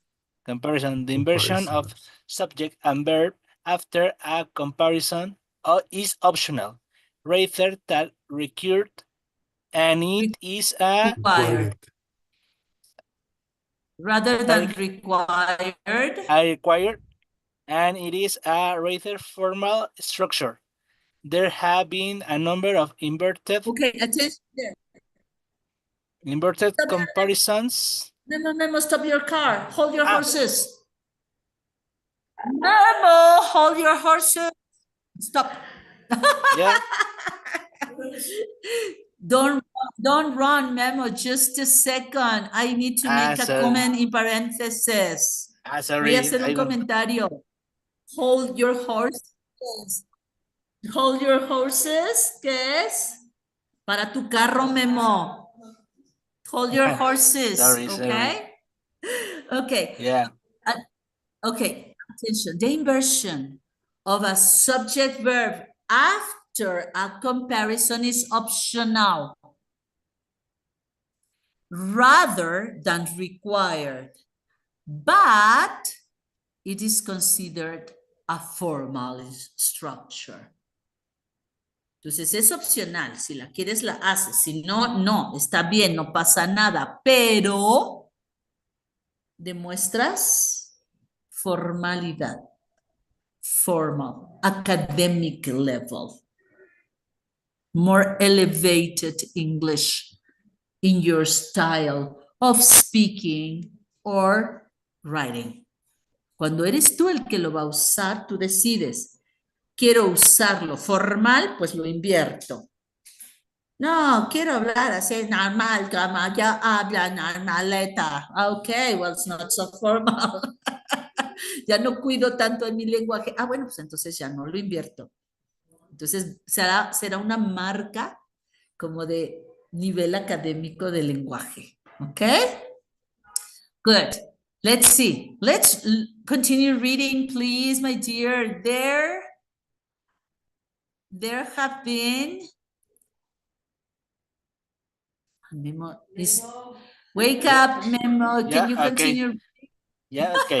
So there have been a number of inverted comparisons on recent TOEFL tests, so you should be familiar with this structure. Así que te conviene, ¿no? Porque en el TOEFL, como es formal language, lo van a usar y van a esperar que tú lo sepas. Entonces no es forzoso, es opcional, pero pues, ¿qué creen que va a agarrar el TOEFL? ¿No? The formal structure. Okay, now we have three different forms of saying it. First, my sister, come on, my sister, Memo. Okay. Okay. So my sister spends more hours in the office than John? Dan John. Mi hermana pasa más horas en la oficina que John, que es el esposo. Entonces, ¿no? My sister spends more hours in the office than John. Okay. Standard English. El inglés cotidiano. Ok. Como que va subiendo el nivel de formalidad, fíjense. ¿Eh? This is a regular speech, spoken language, let's say. Lengua de uso correct. Ya es lengua correcta, es lengua de oral hablada. Okay, B. What is the option for B? My sister. My sister spends more hours in the office than John does. Than John does. Does. Todavía lo hago más formal y le pongo el does para indicar que John spends more hours in the office or less hours in the office than my sister. Ok, entonces le pongo el does, el auxiliar, para representar el spends hours, less hours, con el auxiliar. Or the most formal for written language, suggested for written language. My sister spends more hours in the office than does John. Than does John. Invierto. Than does John. De hecho, esto está al revés. Esta flechita no debiera de estar aquí. ¿Se puede? No, no sé. Ah, quité la de arriba. No. Tengo que borrar. Okay, good. I don't have a new razor. Let's see if I get more tools. Oh, no. More tools here. No. ¿Cómo le hago aparecer mi borrador? ¿Se acuerdan? Aquí está. A ver, vamos a borrar esta. Porque no va para acá. Va al revés, ¿no? Miren. A ver, vamos a usar this purple texture, light purple. Ok, a ver. Entonces tengo el than, se va para el John y luego invertido, ¿no? Than does John. Ahí está la inversión. La puedo usar normal, than John does, or than does John. Y sería como en español decir, mi hermana pasa más tiempo en la oficina que John. Ahí está la primera. Mi hermana pasa más tiempo en la oficina que del que John pasa, ¿no? O mi hermana pasa más tiempo en la oficina del que pasa John. Primero va el auxiliar, representando el spends. Por eso está en does, porque es tercera persona. Spend for John, spends. That does John. A ver, encuaderno todos. Esta misma en pasado. My sister spent last year. A ver, sale. Come on your notebooks. Las tres, A, B, and A, B, C, A, B, C. On your notebooks, written.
Done?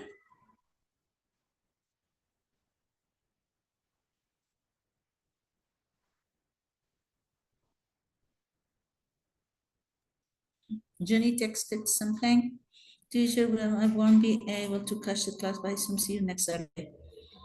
Sure. Okay.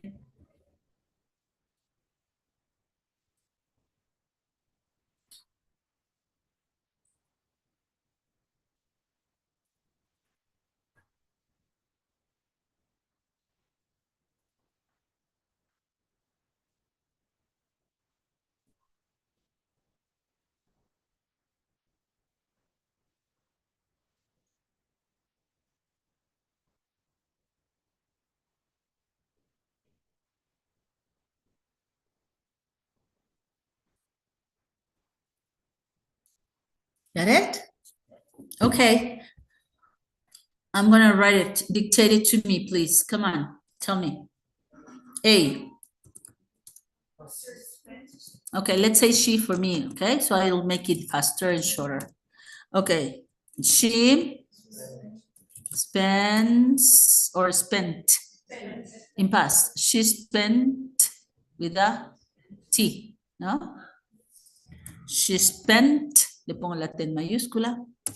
She spent, oh my God. She spent more hours. Okay, let's eliminate in the office. She spent more hours than John.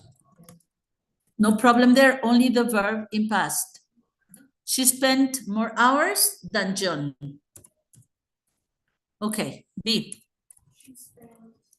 She spent more hours than John did. Ajá. ¿Por qué? Porque ese auxiliar está representando el spent que no voy a repetir. So it just did.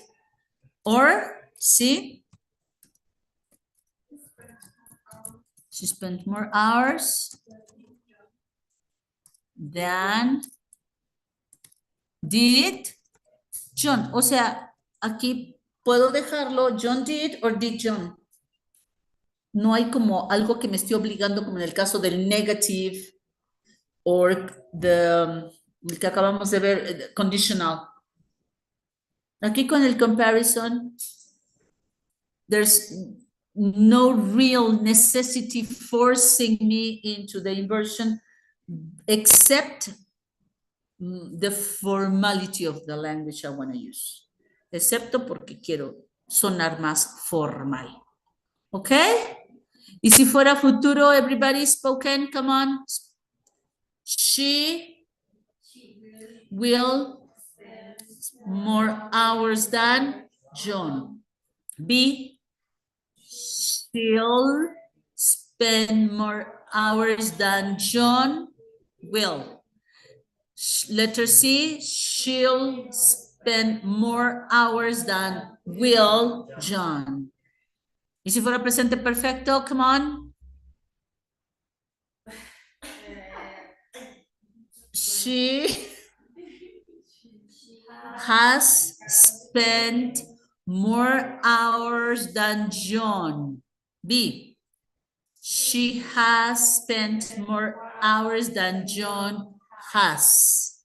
She has spent more hours than has John. Okay, got it? People over there, Beto and Ruben? Yeah, it's okay, teacher. Yes, teacher, okay. Great, okay. So I leave it there. Se los dejo aquí, right? But we can use it in any tense. All right, now let's continue. All of these examples contain the comparison more than, no? More hours. And let me reduce it a bit. And all three are correct in English, no problem. It is possible to have the noun John alone, as in the first example, or it is possible to have it together with the auxiliary as in the second, or to invert the subject John with the auxiliary as in the third. Okay, now let's look at the example. What do we have? This is the exam style. The results of the current experiment appear to be more consistent than... Y ahora ahí tengo que ver qué me falta. Than where the results of any previous test. ¿Por qué? ¿Con quién está invertido? The results of previous tests or any previous tests. Entonces, están comparando los resultados del experimento actual. Appear to be, vean. Appear to be. Ahora, ¿qué pasó? Este está en presente y este está en pasado. The comparison now is comparing the present results with the previous results. Ya no es el mismo tiempo, como en el caso de que comparé las horas de trabajo de mi hermana con las horas de trabajo de su esposo o de mi hermano. Las dos son presente, las dos son pasado, las dos son futuro, porque estoy comparando el presente de uno con el presente del otro, el pasado con el pasado del otro. Pero aquí estoy comparando los resultados de este experimento presente con los resultados del experimento anterior. Entonces, uno va en presente y el otro está en pasado. Entonces aquí fíjense bien. The results of the current experiment, en lugar de decir are more consistent, no quisieron declararlos abiertamente como un are more consistent, but it could have been possible. Pero pudieron haber sido comparados con un are. Sí, claro, sí estoy seguro que son más consistentes. Entonces, como para no arriesgar mucho la seguridad de mi enunciado de que sí son más consistentes, pues meto un appear to be, pues parecen ser, apparently. Pero ahí estaría un are implícito, un presente to be. The results, oh God, again, the ghost. Again, the digital ghost obstructing my view. Déjame ver, quítate de ahí.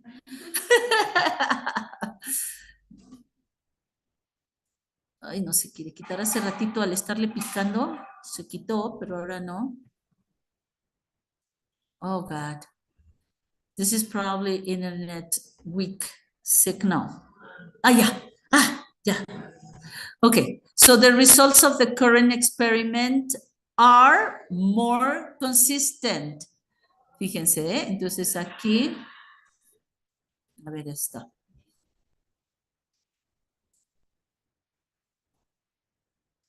Estoy sustituyendo el appear to be, que es presente, parecen ser, por el verdadero verbo presente, are.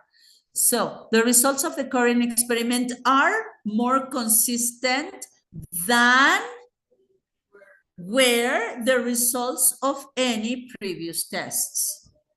De lo que fueron los resultados de las pruebas anteriores. Ok. De hecho, aquí no hay opción de otro tiempo. Vean, where and were they. Pero no puedo poner they porque ahí están the results. Okay, before we leave for our break, let's try, okay, at least the first three. 3, 4, and 5 del ejercicio. Exercise 19. Háganme nada más las primeras 3. Bueno, las primeras 5 porque las primeras 2 vienen contestadas, ¿no? 3 more, please. 3 more.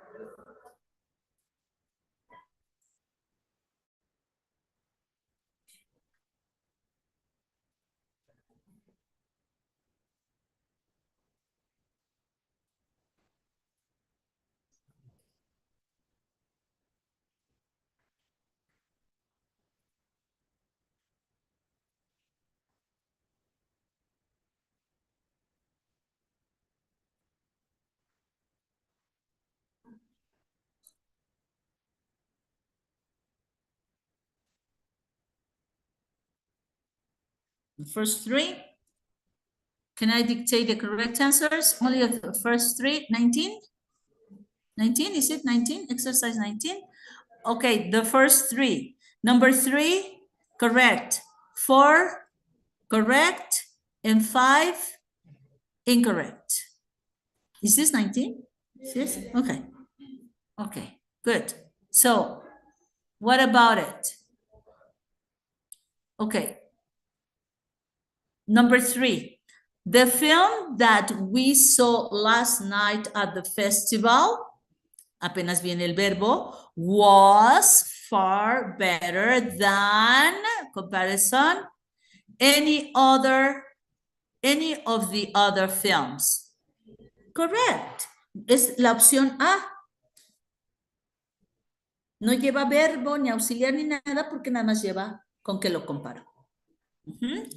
The film from last night festival was better than any other film. Cualquier otra película. Okay, number 4. The vegetables at the market this morning were far fresher than, comparative, than were those at the market yesterday. Entonces, nuevamente presente con pasado, fíjense. Ah, no, está pasado con pasado, ¿no? The vegetables los de esta mañana. The vegetables this morning were fresher than were yesterday, than were those yesterday, de aquellos de ayer. Past with past, no problem. Correct, inverted. Or, I am afraid that is the condition. No, I am afraid that the condition of these tires.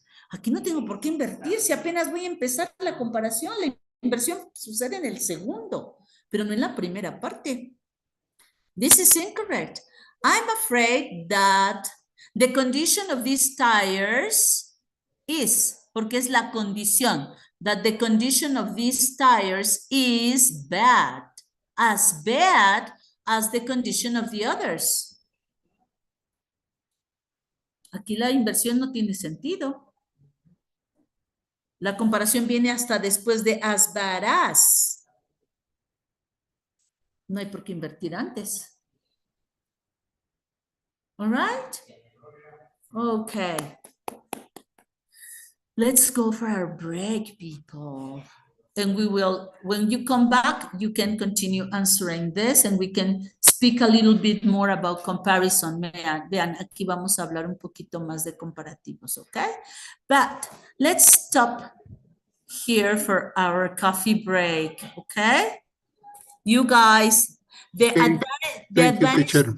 the advantage for us is that we are not going to cook. We are only going to buy the food here, but you will have to cook. Okay. Yeah, I'll see you okay. back at, Thank you. nos vemos de regreso. A ver, son pasaditas, ¿no? 4:35, okay, 5:10, okay? 5:10, is it okay? Okay. Yes, teacher. I don't close the session, I just shut the shoot the microphone, okay? Yeah. Okay.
Yeah, but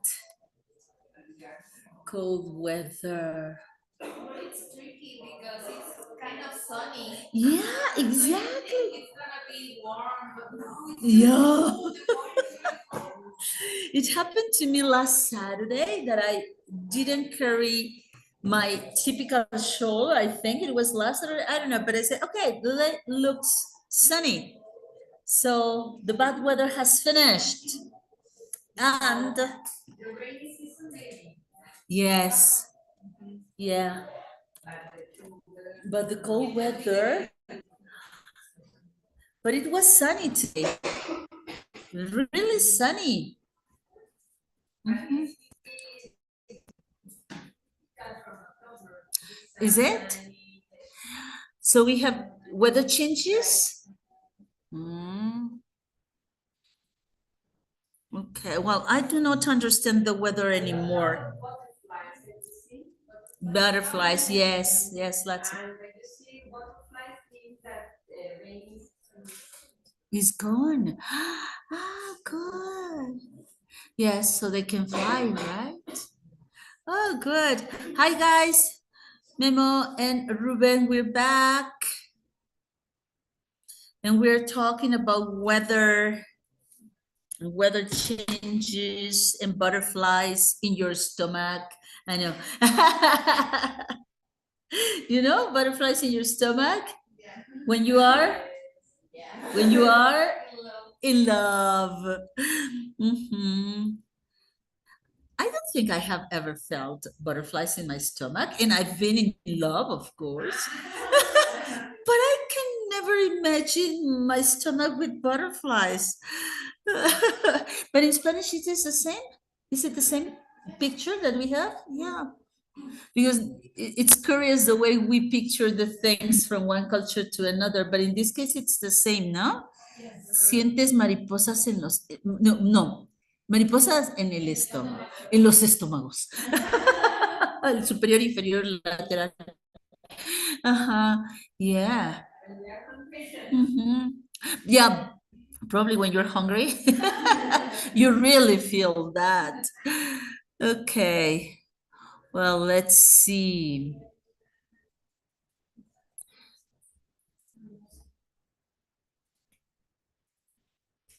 Then, now let's continue. I'm going to shut my camera off again. Oops.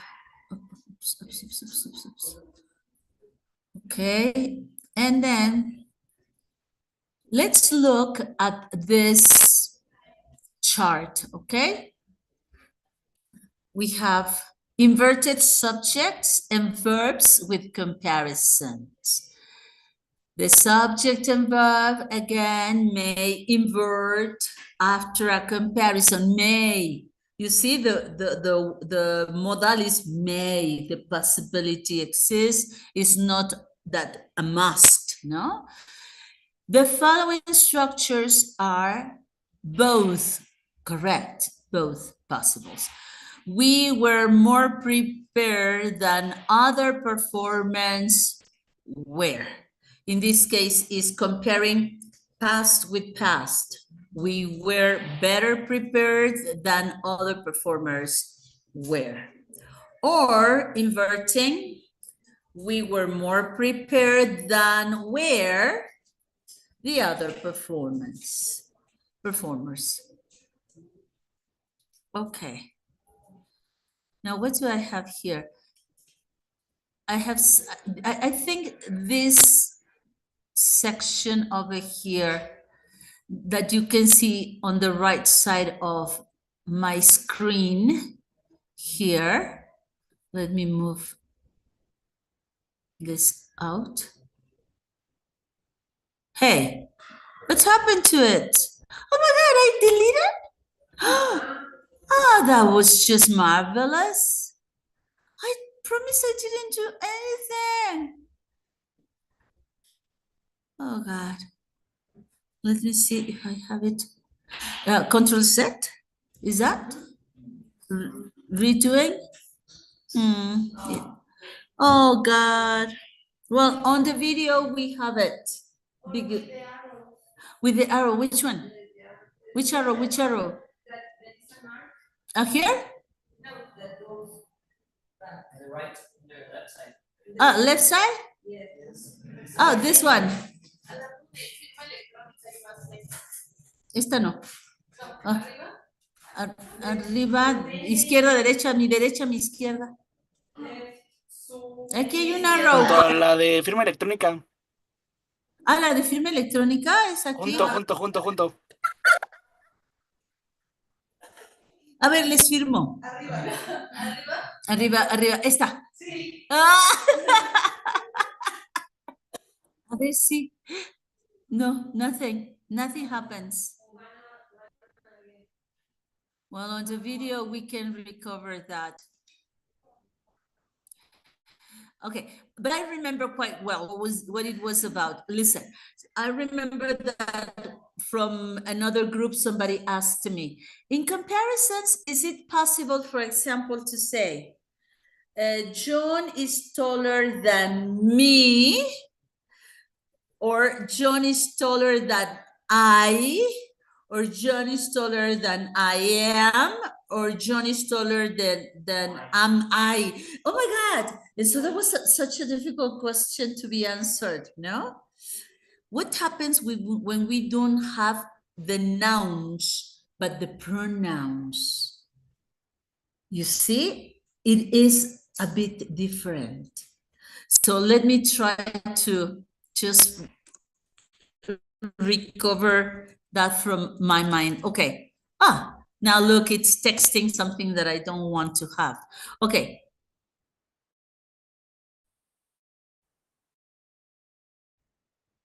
Here it says, for example, John is taller than what? Than me. Okay. But why me? And not I? B. John is taller than I. C. John is taller than I am.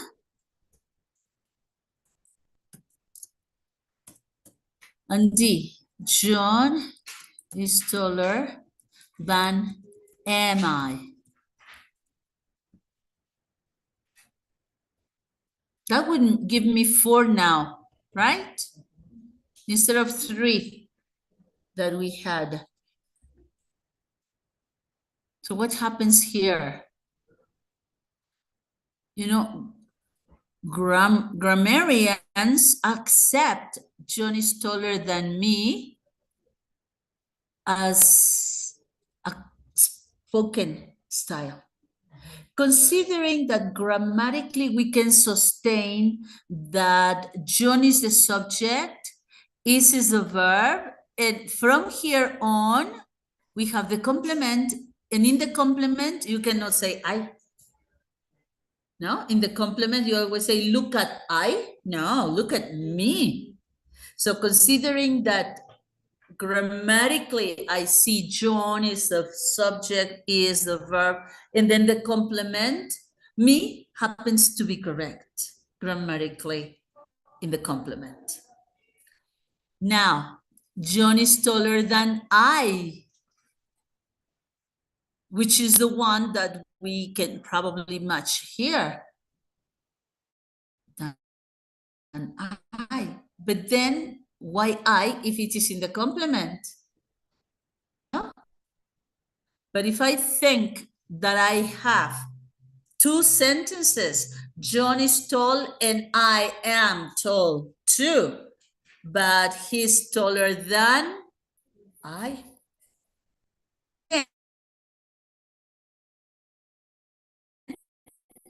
The best I am sustaining that there are 2 sentences, and then the logics will tell me subject John is the verb, complement taller than connector subject and verb.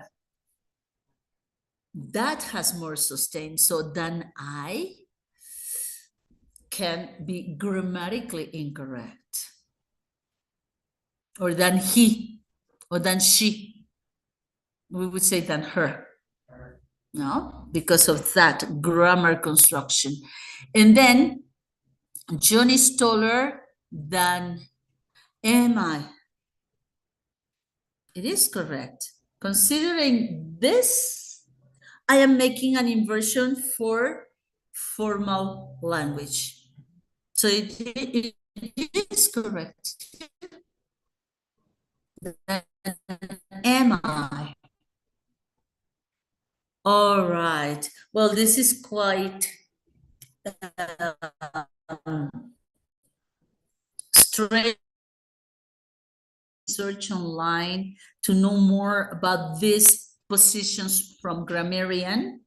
They are like discussions and things are accepted because a group of people consider that it is correct.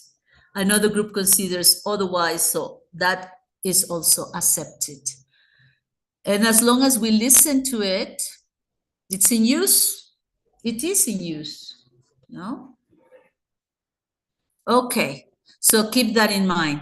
Now, another thing, I hope not to erase it because, okay, you machine of hell, come on, don't play tricks on me. All right, there we have. How many different types of comparison do you remember? Are there? How many types of comparative forms are there? Look, the first one is than, no? Like in this case, taller than. What I just found in the internet says that Yes, please. only that with a subject pronoun in sentences such as he's taller than I is strictly accurate because the comparison is between two subjects. Exactly.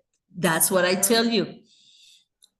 We are considering that we have two sentences, two subjects, but yes, then where is the verb? Then than I am. But some grammarians say that it is possible, possibly correct too. And even probably more than me, because than me is considered like spoken language. But it is grammatically correct considering that we only have one verb and the rest is the complement. You see? So that's why we have these two positions. Yes. Okay, thanks for that. All right. Now, how many different types of comparison, levels of comparison? The superiority with like taller, prettier, no, colder than. And then more, which is also superiority, more beautiful, more intelligent than. Then number two. So this more and both are like, let me add this, superiority level. Superiority. Comparativo de superioridad. Attention, don't get messed up with the names. Superiority, comparison of superiority is than or more than, depending if it is one syllable or two or more syllables, no? Then we use or more. Now, what about less? It's a comparison of inferiority. Now we are talking about less of the same. Less intelligent than. Today is less, I don't know, less hot than yesterday. In fact, it is colder. Okay, less than.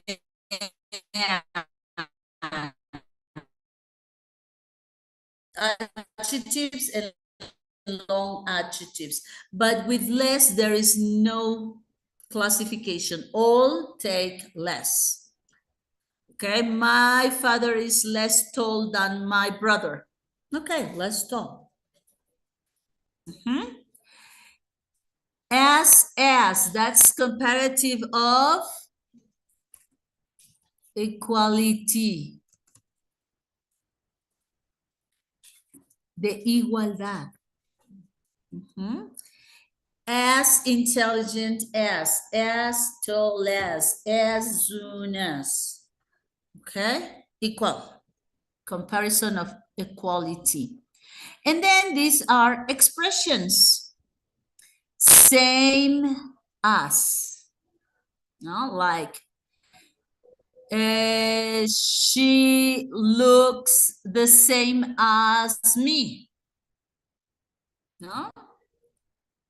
She looks the same as me. Similar to. Well, he smiles. Well, in that case, that would be similarly. Let me think of another verb. He lives, no, similarly to, similar to me. It's more verb to be. He is, yeah, my mom, I am similar to my mom, no? Similar to, then similar. And then we don't need these blanks. Aquí no llevamos entonces puntos suspensivos. Well, there it is. Similar to. And then different from. I am so different from my younger sister, no?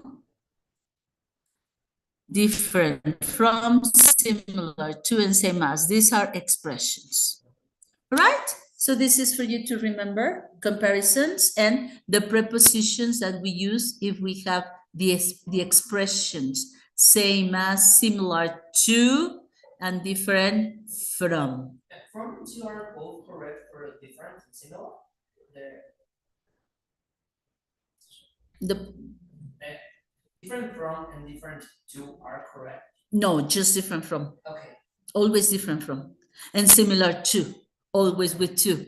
And same as, always with us. And you have to memorize that as a pack, fixed pack. Yes. No, probably. No, but even if we use the verb, this differs from, we don't say this differs to, se diferencia de, it's always with from.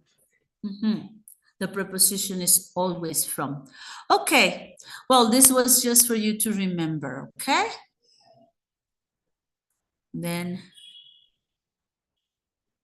reduce the size so you can have it. Any questions over there, Ruben and Memo? Are you there? Yes, I have teacher. question, teacher.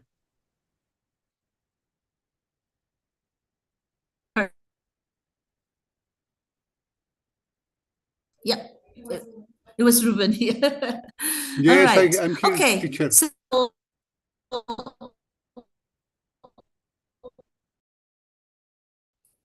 finish the rest of exercise 19. That's the one that we started before the break.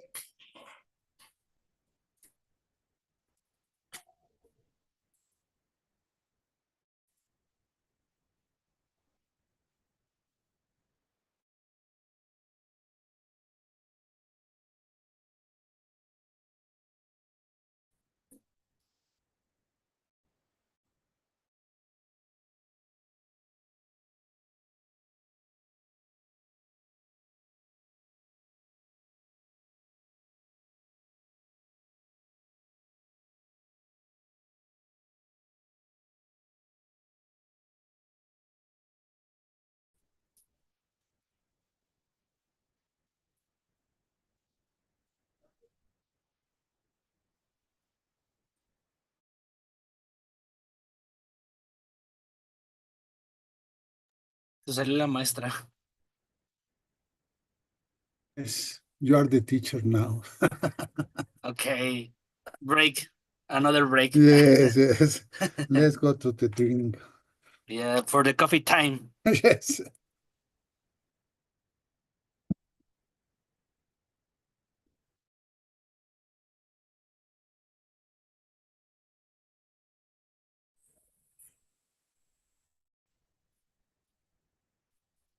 Guys, we are answering, the ones online, we are answering exercise 19 till the end. Well, Okay, teacher. and the 10 sentences, okay? Okay, teacher. Okay.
You tell me when you're done.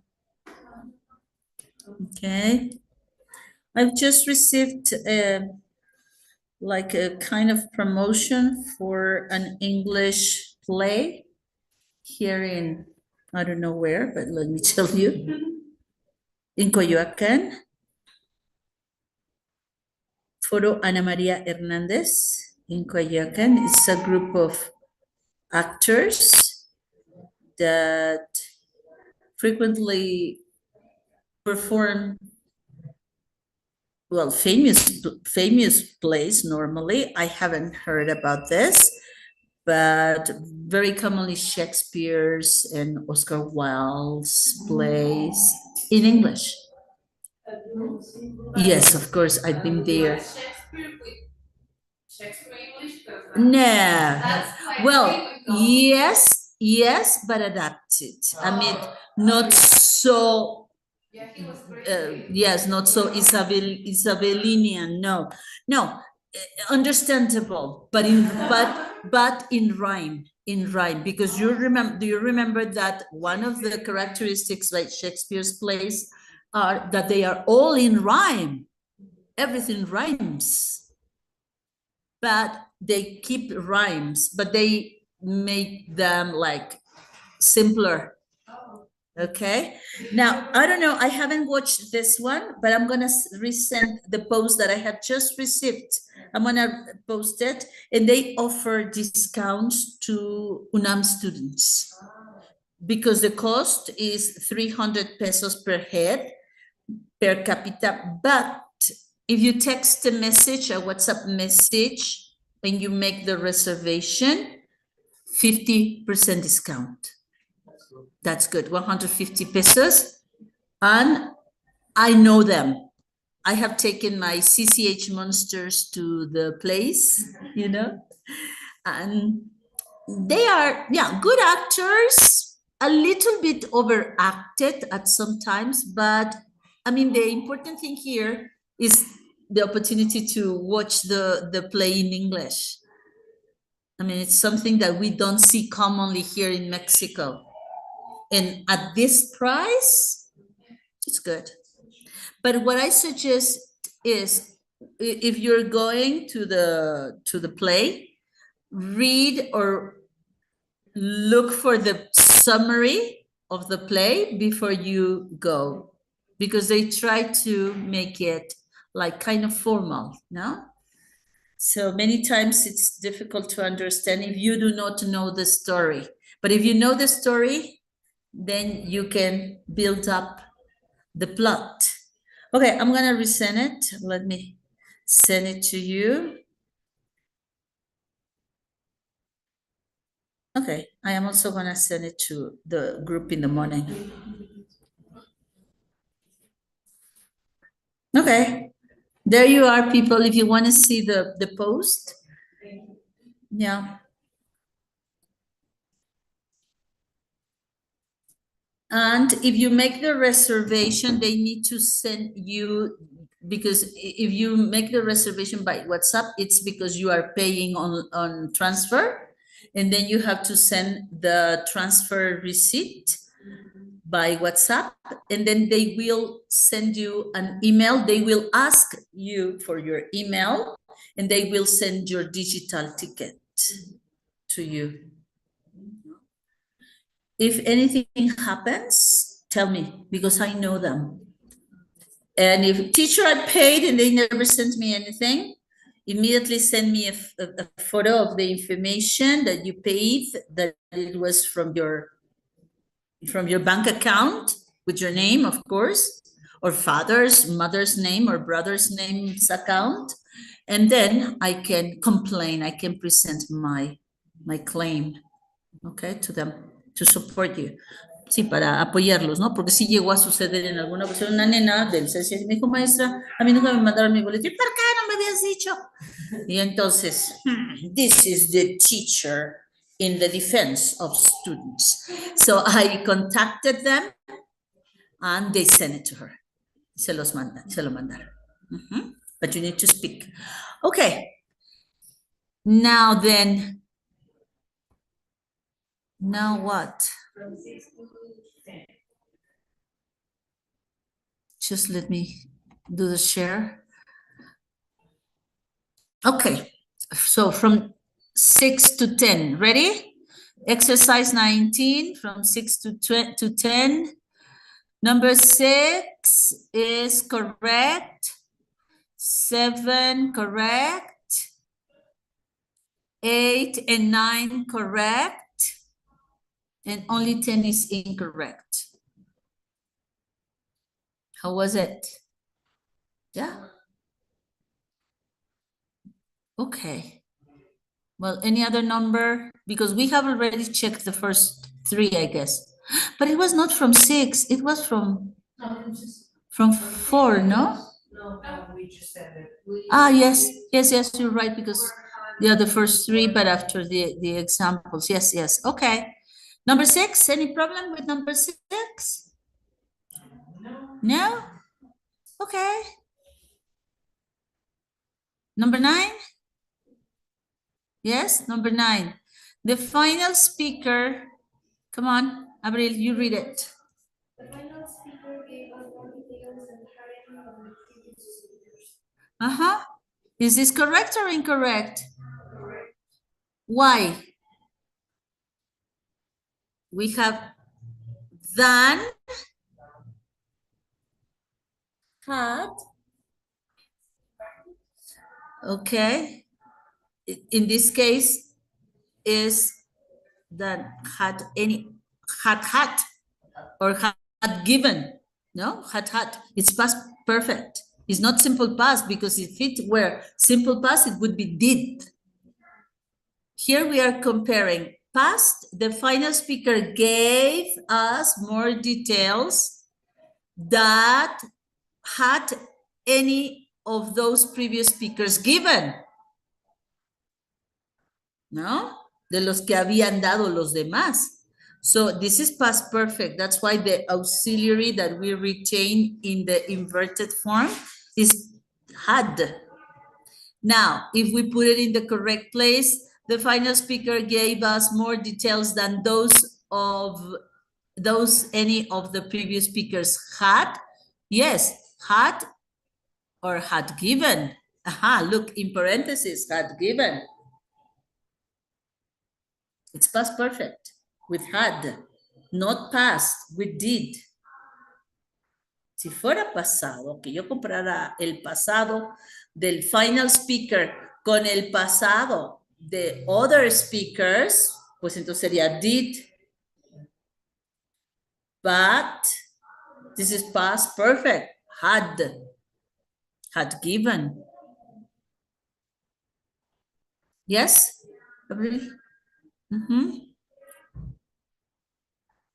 And it is, remember, optionally, but of course preferred by the TOEFL to do the inversion. I have a question on number 10. Number 10, It's a question. It is, which part is it the question? What does he mean? No. Or that record. The question is, do you know? You know? Okay. Do you know? Yes or no? Yes, I do. No, I don't. Why is not a question. It's indirect. So it's an indirect question inside a question. Okay. The real question is, do you know? No, I mean, it's, do you know? Yes, I do, or no, I don't. But why? Now, why is this incorrect then? Because thus, we don't need an inversion in the second because the second is not an interrogative. Okay. Which is the way of correcting it? Look at it. We say, do you know why he needs to sleep so many hours than do the others do. So this is, the problem is not inverting in the comparison. The problem was inverting in the indirect question. Yes. Si no se imaginan, tendríamos tres inversiones: el do you know, el why does he, y luego do the others. Right. So the real question is, why does he need? Why? Do you know why he needs? No, why does he need? Si fuera pregunta directa, pues nada más preguntaría yo, why does he, sin el do you know, why does he need to sleep so many more hours than others do? No? But I began with, do you know? So it is not a direct question anymore. Ok, y aquí creo que hay un comentario al respecto. Vamos a bajarlo. Let's take a look at it. Here, look. Aquí está el comentario. Indirect questions always begin with an introduction. Indirect questions always begin with, do you know? I don't know. I want to know. Please tell me. Let me know. There's always like only an expression that is breaking the direct question, and that's why they are considered indirect and they are not inverted anymore. Si yo quito la introducción, entonces se queda la pregunta directa. Pero si ya tiene un intro, affirmative, negative, or even interrogative, do you know, es un intro con pregunta, pero también puedo tener un intro en negativo. I don't know. O en afirmativo, I want to know. I want to know why, no? He has a lot of money. I want to know why he has. Porque es I want to know la parte que rompe la pregunta directa, que yo diría, why does he have so much money? Pero ya no estoy haciendo la pregunta directa. I would like to know. Can somebody tell me why? Pues ya puse el can somebody tell me introductions. Okay? Y al ser indirect structure or indirect question, ya no hay inversión. Okay. Good. All right, people. Ay, ya no le vamos a ver, porque si no luego me borra todo. Okay, that's it. All right. Now, let's move on. Let's go to the next skill. I think we will have like a compilation. Let's do an exercise, but not this one, but more realistic to the exam style. Okay, TOEFL exercise skills 1519, but not the first one, but the second. The one that has A, B, C, D options, multiple choice. On page, es el segundo, porque hay dos de skills 15 to 19. Para que revisemos puras inversiones, okay? From skills 15 to 19, were the different types of inverted structures. So let's do it, okay? Everybody? What page is that? ¿En qué página está el inicio de este? 140 people, okay? 140 TOEFL exercise skills 15 to 19, A, B, C, D exercise.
Done? Ready? This is closer to the exam style, right? Rather than correct and incorrect, which is kind of easier. Now, picking from the different choices would consume more of your time. And that would represent more pressure for the rest of the questions now. All right. So let's see. So these were all inversion skills. All right, let's dictate the correct answers. Ready, everybody? Yeah, over there? People online? Already, teacher. Good. Ruben. Okay. Okay, teacher. Right. So this was skills 15 through 19, the second. Okay. Number 1 is letter D, Danny. Number 2, A. 3A. 4C. 5D, Danny. 6B, baby. 7C. 8A. 9C. And 10, baby. Okay? So, errors. 1, 3, okay, 1. All right, several. Okay, Alma?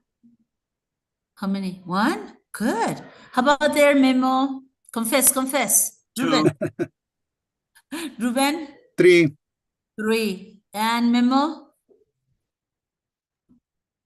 2, teacher. How many? 2. 2. 2. Yeah. Oh, right, not bad at all. All right, so let's see. Which ones would you like to see? Number 7. Number 7. Anything before 7? Oh my God, what am I doing? Oh no, this is the next one. 3. Okay, 3 before 7. All right. Yeah, this is a good one, kind of difficult. Okay. What's the situation here? If we begin with where, this means at the very, very beginning, and we don't have any mark of negative or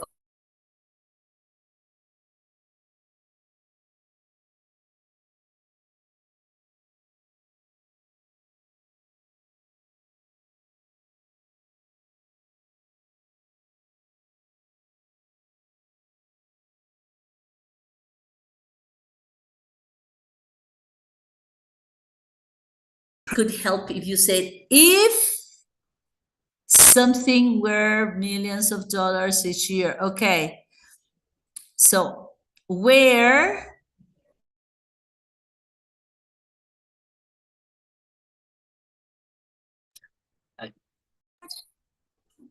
sorry, Zoom kicked me out of the screen.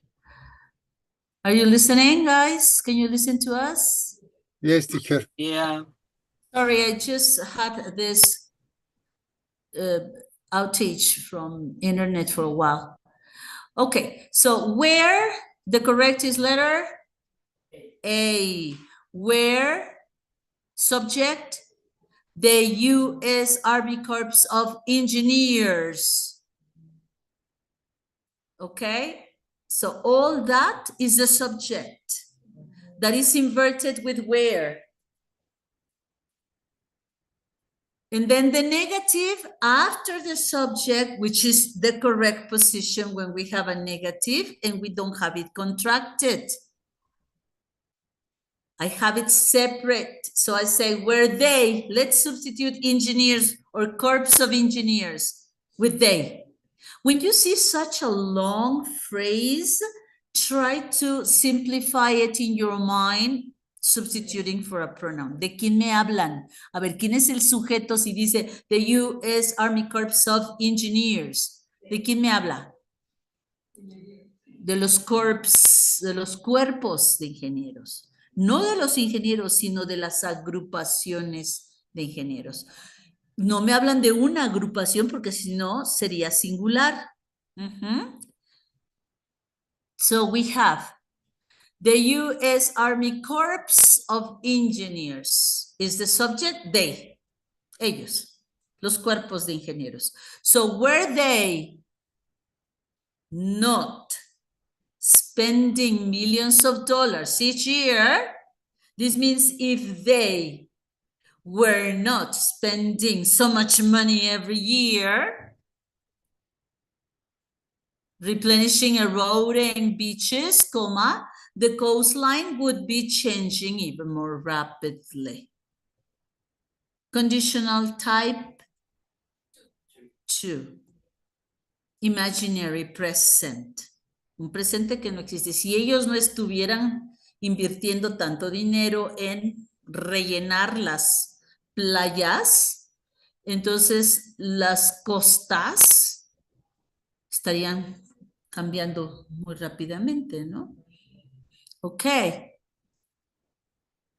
So this is the correct one because we have where plus ing. Este es un pasado continuo, pero en condicional. Conditional. Second conditional. ¿Ok? Fíjense, entonces aquí yo veo where necesito un sujeto primero. Por lo tanto, el not spending sería la primera que eliminaríamos. La otra estrategia que les di, busquen todo y luego sustituyanlo por un pronombre. That helps you a lot, understanding better. Ajá. And then it takes more logics when you do it. Y luego la letra C, ¿por qué la elimino? Primero traten como que de eliminarlo cuando les cueste trabajo. Digo, cuando es muy evidente, rápido la encuentras, no problem.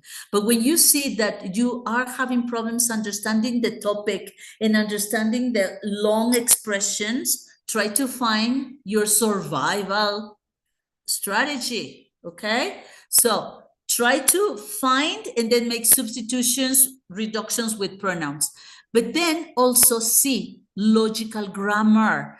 A ver, si ya tengo el where que está invertido, por lo que ya sé que se puede invertir, lo que necesito es un sujeto. Por lo tanto, la letra D sería la primera que eliminaría, porque es la que no tiene sujeto luego. ¿Sí?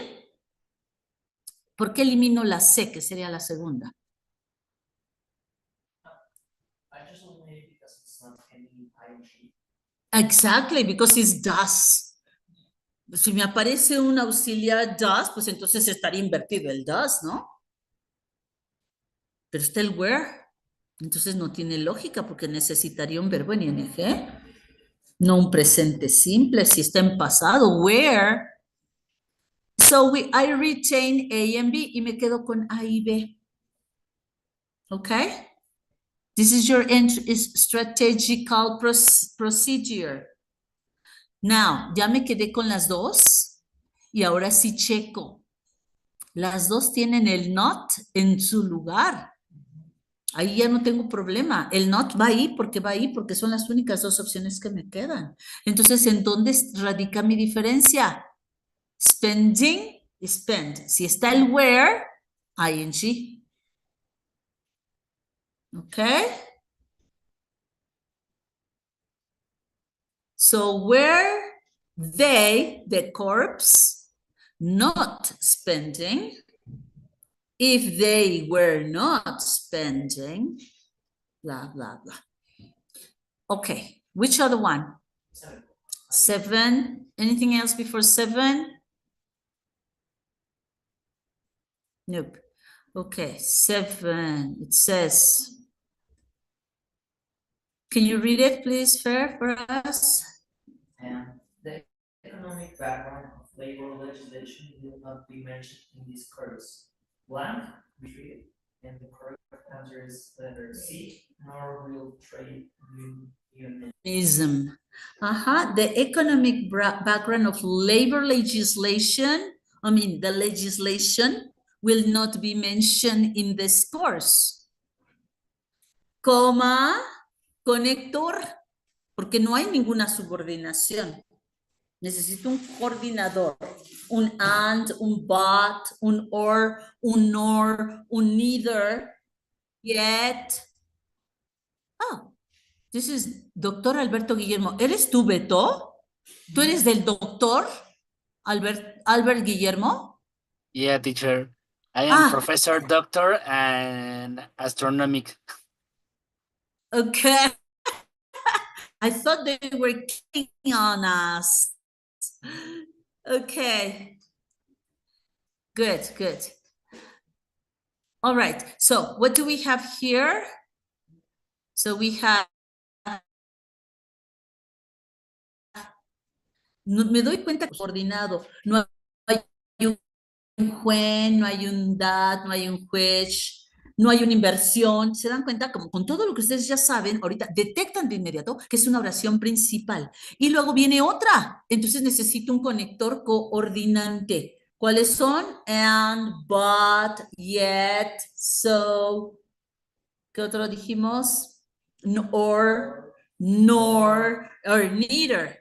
El cual podría provocar, si viene el nor en la segunda, una inversión, el neither en la segunda, una inversión. Entonces, veo qué conectores hay. Hay un, ok, la primera que elimino que no tiene conector es letter A. Kick it out. Nor, y si empieza con negación, necesito invertir. Okay.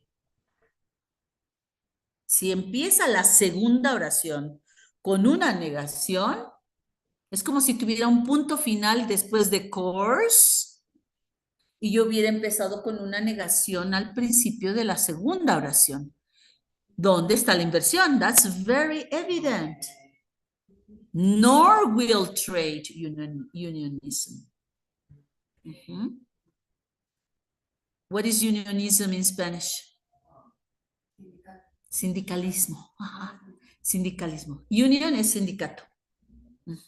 Right.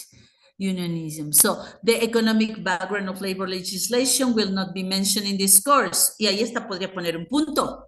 Y luego empezar. Nor will trade unionism. Okay?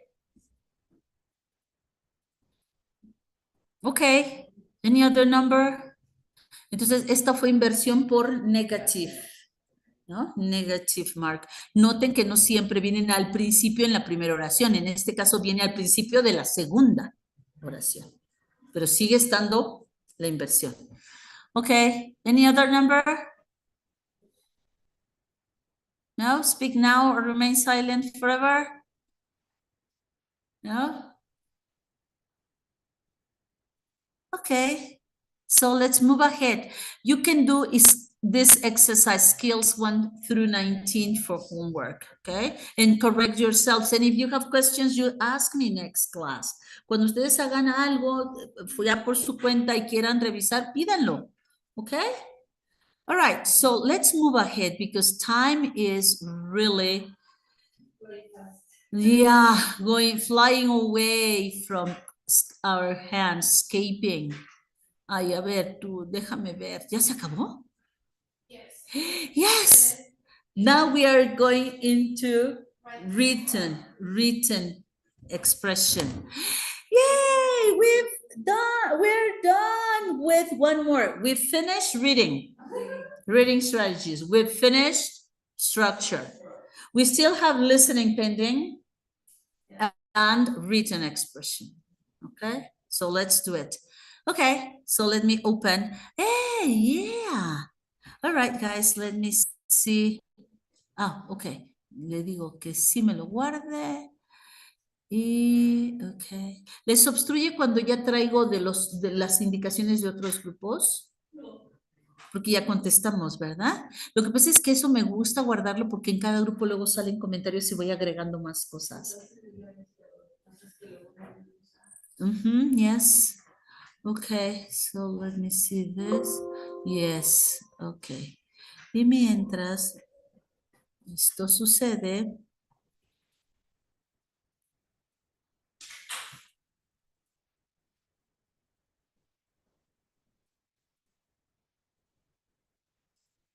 Written structure, written exercises. Okay.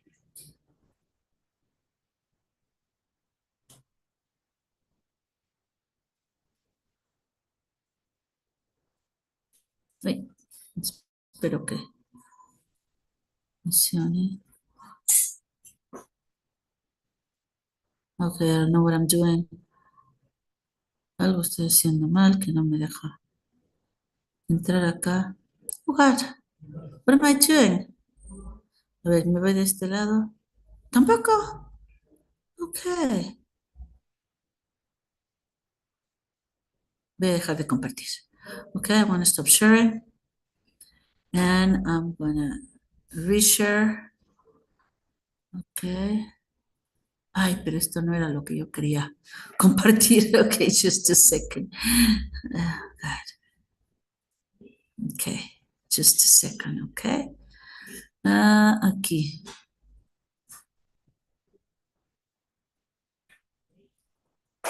Ah, it's all blocked. Está detenido. Ay. Okay.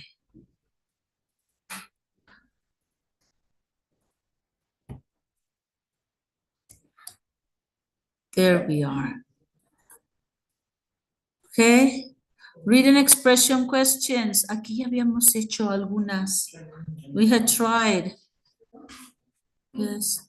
Mhm. How many? 2, 3, more than 3? Then we decided to stop. I think it was skill 25. Up to skill 25. Okay, so this would be skill 20 after 19 that we've seen. No? Yes, is it correct?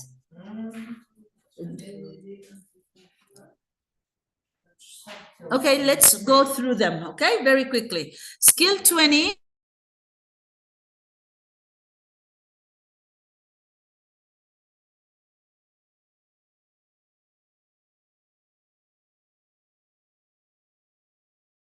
Okay, I thought we hadn't. Okay, this seems quite new to me for you now.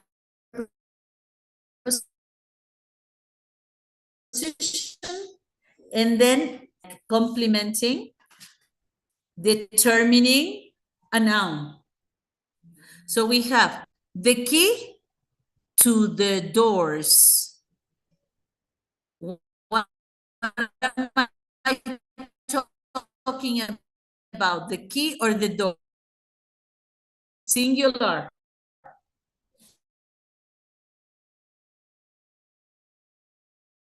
No?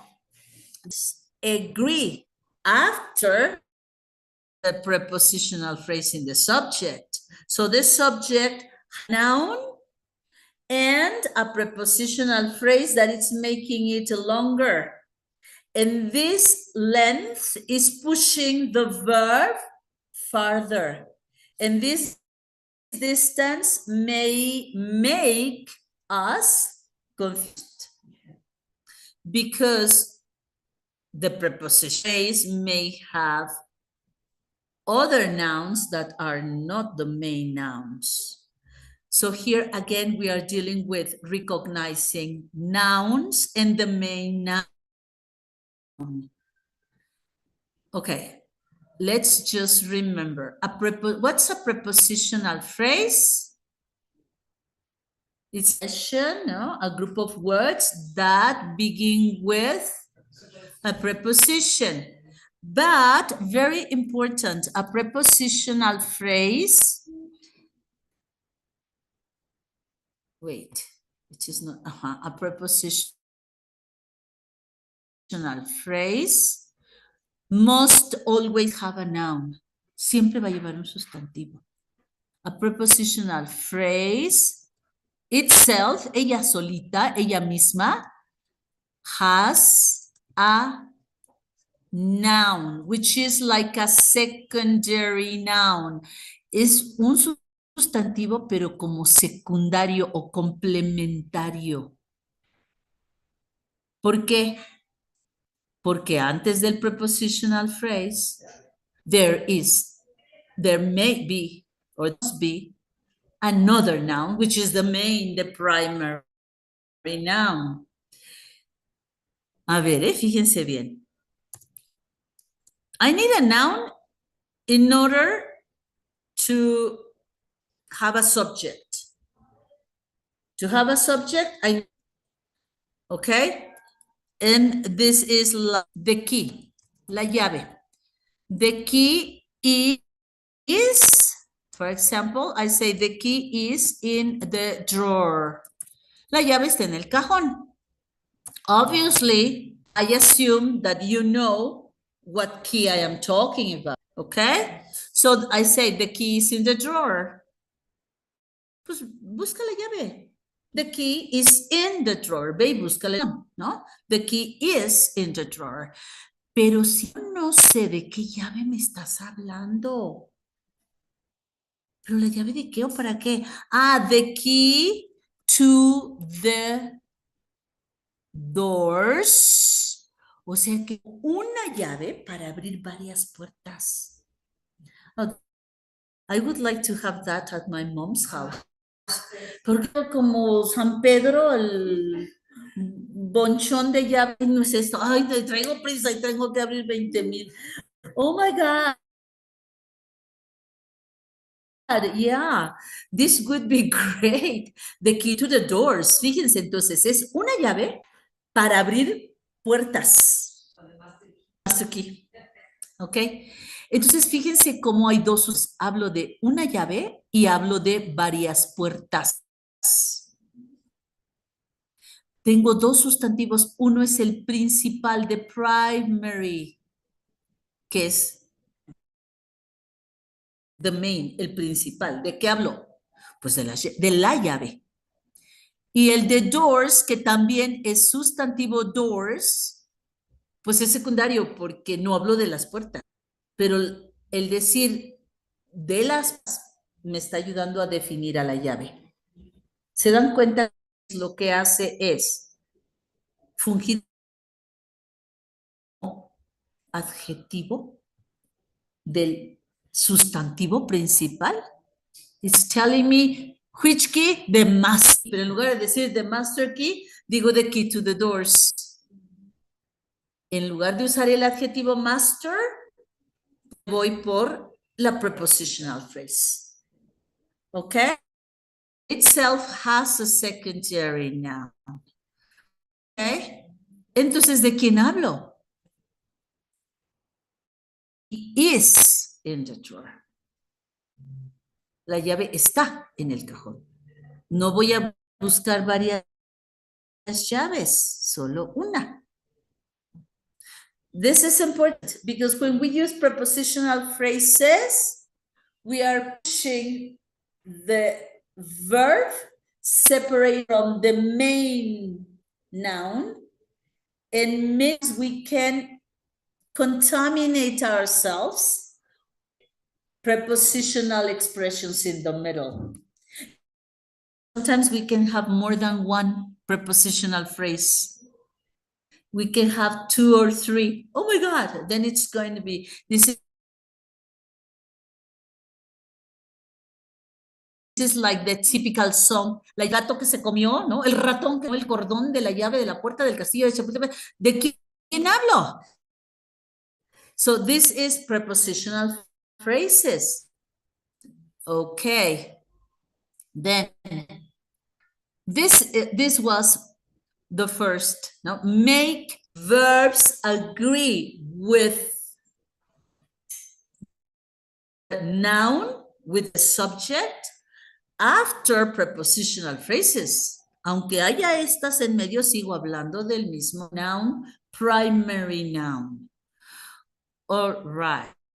Now, let's look at the other example. Second example, which is so important.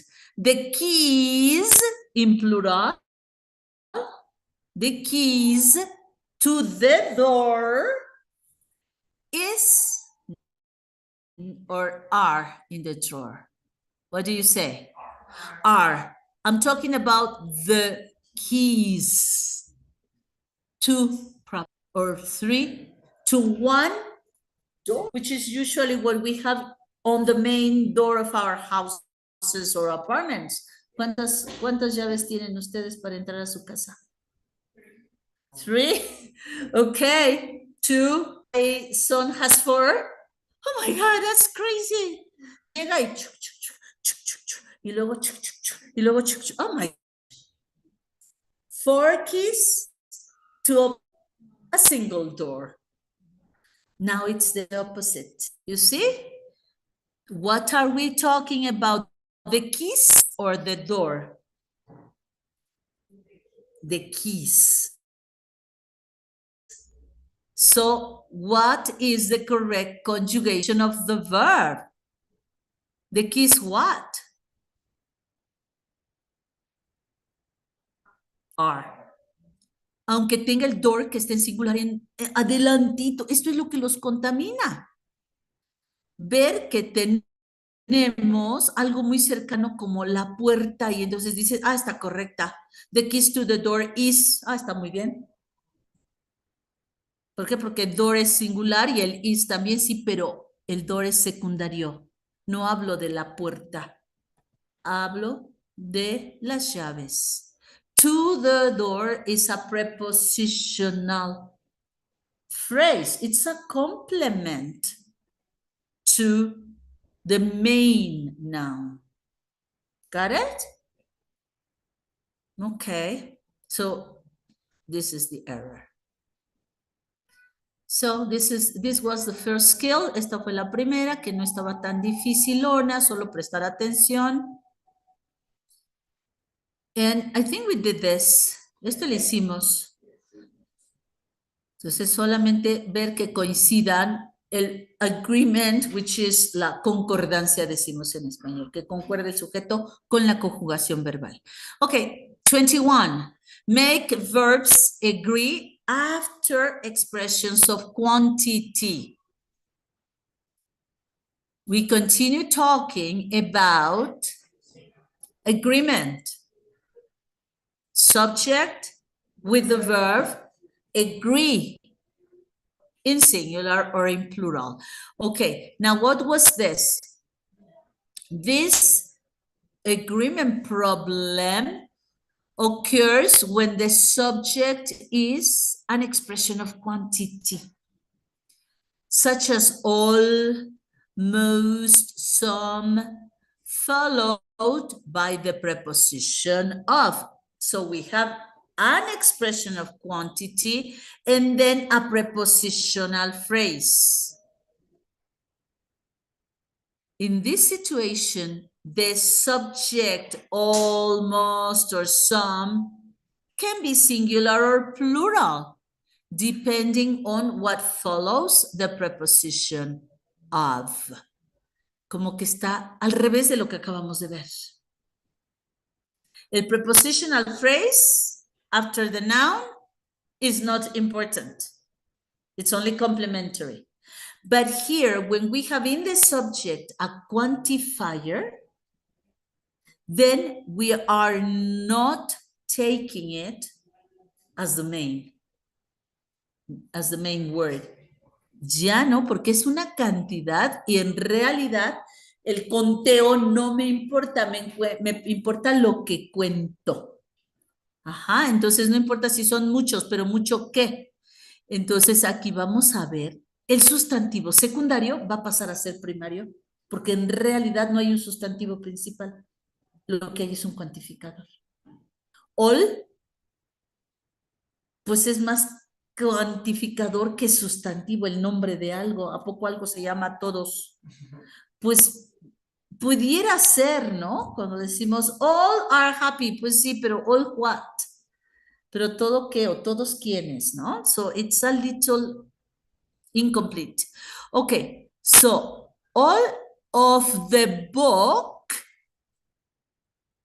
only one book was interesting. All of the book.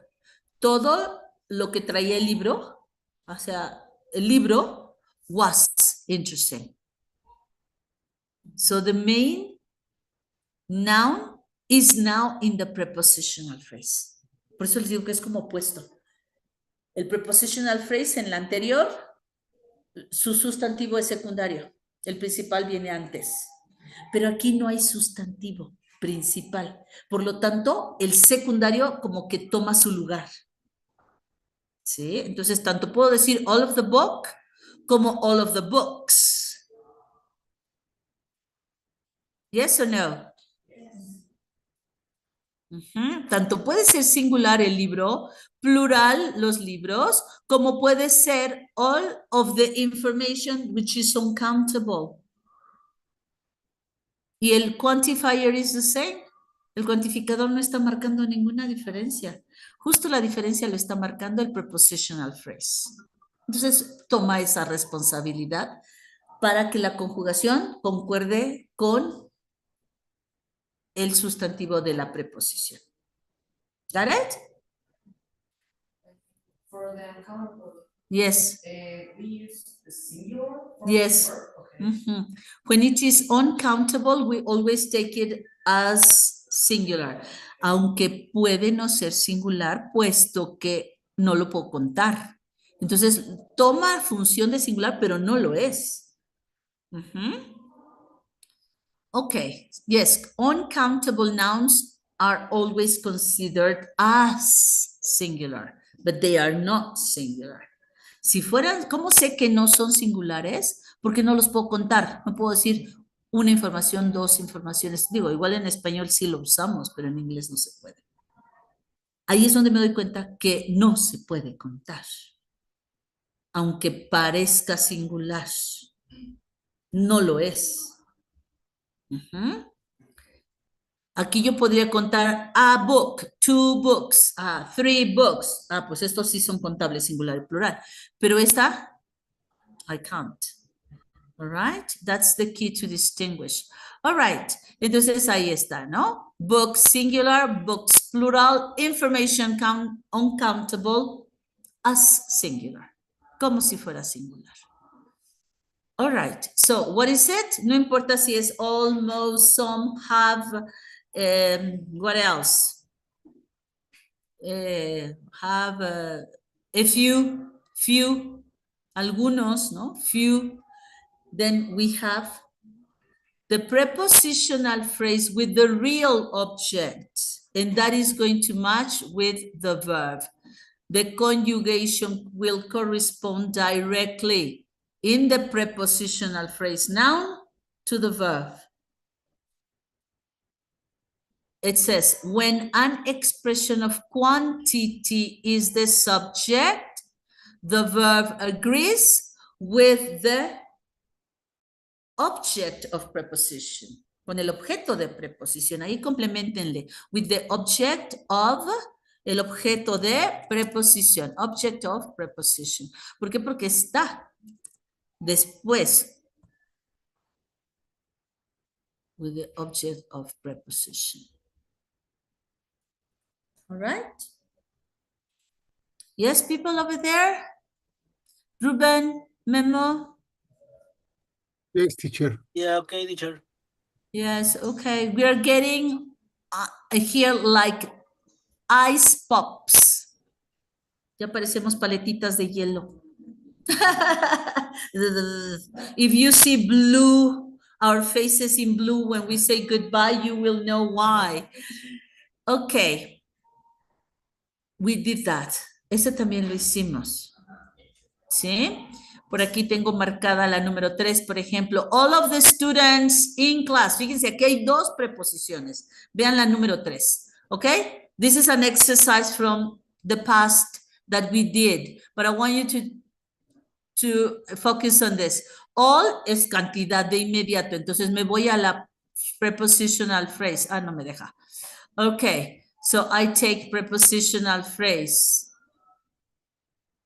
Ya sé, voy a usar un cuadrito a ver si me deja enmarcar. Okay, here. But I'm using the same color. Just a second. I'm going to change the color. Okay, let's make it orange. Okay, here. A ver, aquí tengo this one. Of the students. pero tengo un all que ya sé que es cuantificador, lo voy a ignorar para irme al students. ¿Sí? Ahora tengo otra prepositional phrase. I have a second. In the class. In the class. Okay.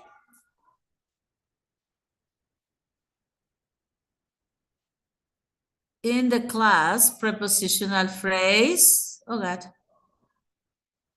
Ay, ¿por qué se borró si yo quería borrar esta? Oh, okay, let me try what you taught me. Over here. Ok, ahí está. Entonces ahora quiero borrar esta y está por acá. All right, we have two prepositional phrases in sequence. Es lo que les decía. Esto va empujando, empujando, alejando, alejando, alejando al sujeto del verbo y provoca que ya nos reconozcamos en dónde quedó la bolita. ¿No? ¿En dónde quedó el sujeto? ¿En dónde quedó el piloto? ¿No? Entonces, aquí tengo que ubicar. ¿Cuál es el que está tomando la función primaria? En este caso, el prepositional phrase one. Because in the class is prepositional phrase two. También empieza con preposición in the class. Do you see? These are both prepositional phrases because we have of preposition, in preposition. But what is the main, the primary noun? El que va a concordar con el verbo. ¿Mm? No. Students. Y luego resulta que tengo otra, pero fíjense, esta, si ustedes la recuerdan, que es, esta la vimos ya. Por ahí, chéquenle que fueron de las últimas que tenemos. Reduction, passive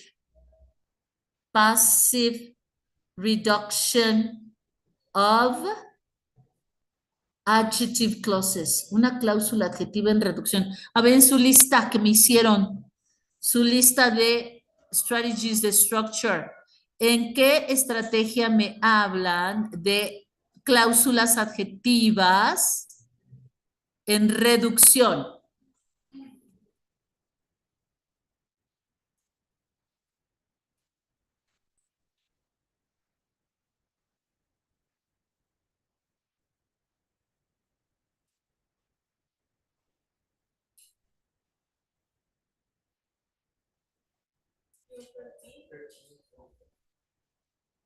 ¿13? ¿Qué dice?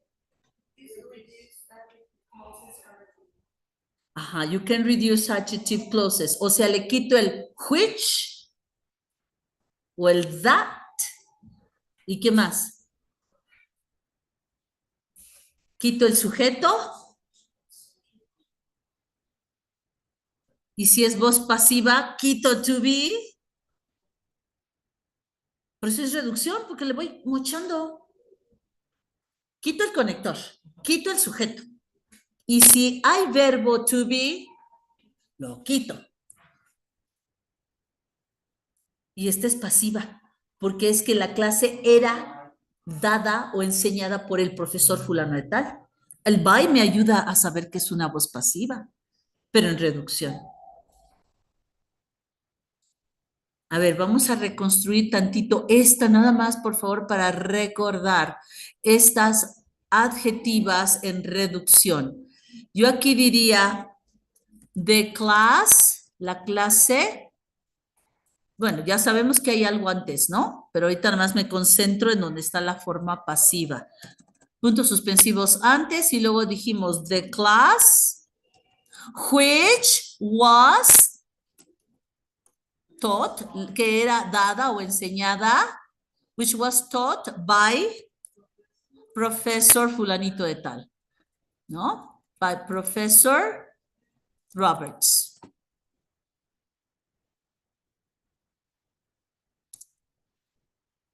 Ahí está, ¿no? Take a look at it.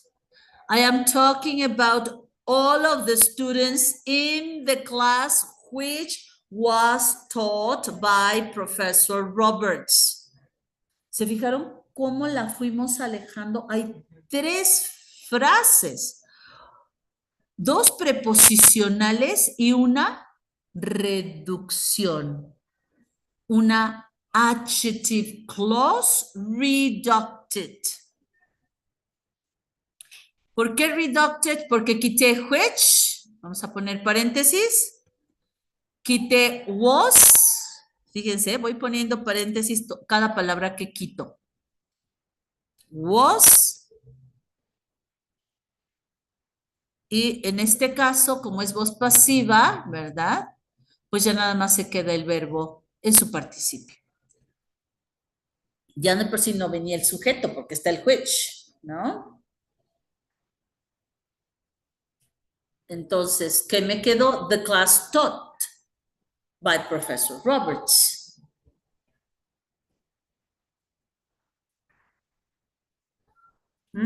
Entonces, ¿de quién hablaré? ¿Del Professor Roberts? ¿De la clase? ¿De los estudiantes o de todos? ¿No? That is the situation.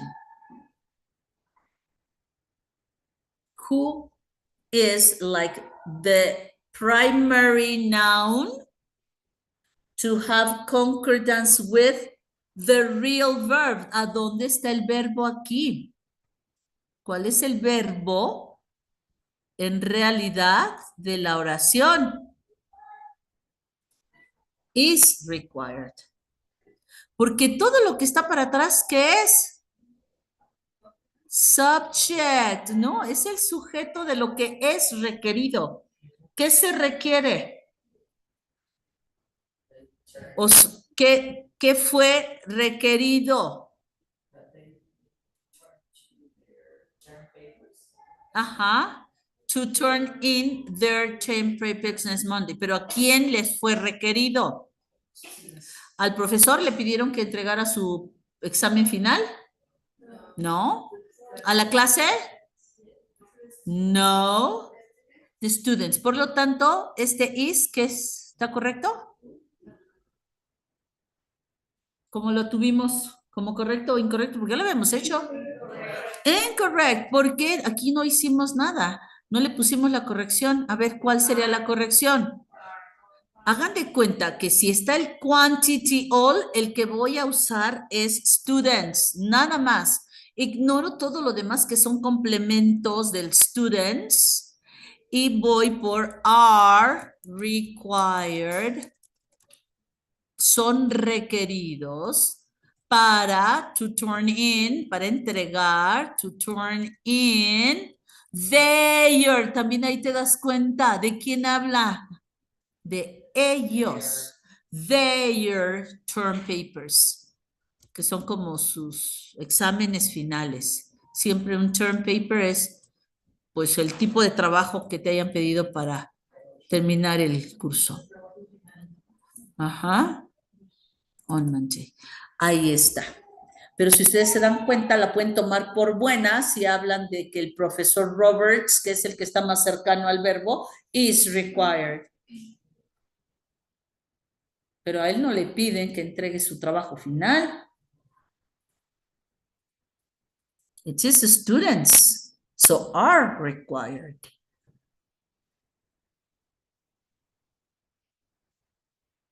¿Ok?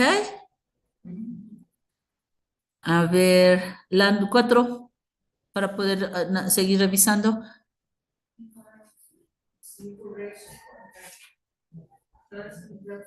Incorrect. ¿Dónde está el error?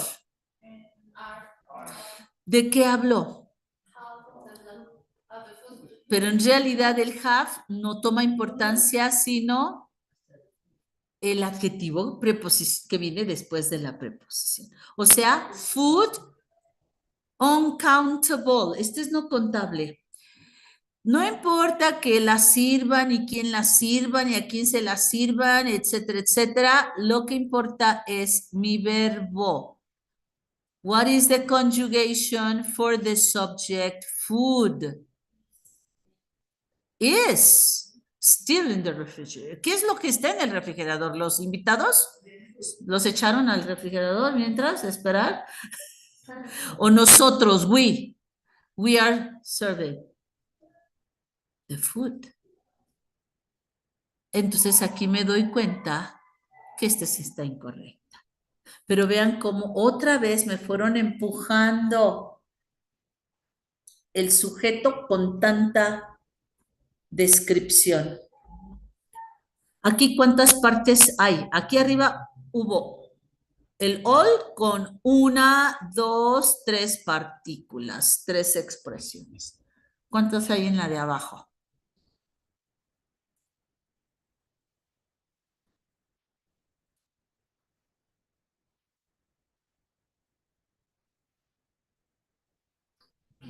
¿No? Oye, ¿dónde está lo que quiero? Quiero este rectangulito. A ver, half no cuenta, ¿verdad? Porque es quantity expression, la ignoramos. ¿Qué viene después? Of prepositional phrase, of the food. Y luego después, that we are serving. A ver, ay, que me deje hacer, quitar esto. Ay, me la borró. Ok. Of the food. Ay, no, tampoco. A ver. Ah, come on. Oh, I deleted what I shouldn't have deleted. A ver, aquí no, aquí sí. Ok. Bueno, aquí empieza. Of, ay, no, me subrayó otra cosa. Come on. ¿Cómo le hago? No me deja esta cosa malvada. Ok. A ver, aquí sí, ¿no? Of the food, ahí está. La mitad de la comida. O sea, es la comida la que voy a utilizar como sujeto principal, no la mitad. Ok. No, I can't. No me deja. Oh, God. Sorry. Ok, aquí estaría la segunda, que sería el that we are serving. Ah, miren, ahí está. That we are serving es un that. We are. ¿Qué tenemos ahí? ¿Cómo se llama esto?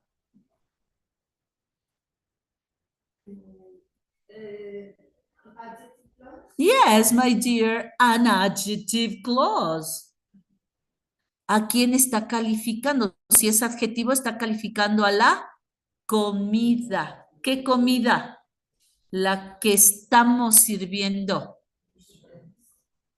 Adjective clause, pero aquí no está reducida, como arriba. Está el conector that, está el sujeto we, o sea, no tuve que quitar nada porque la dejé completa. That we are serving. ¿Y luego qué hay? Yes.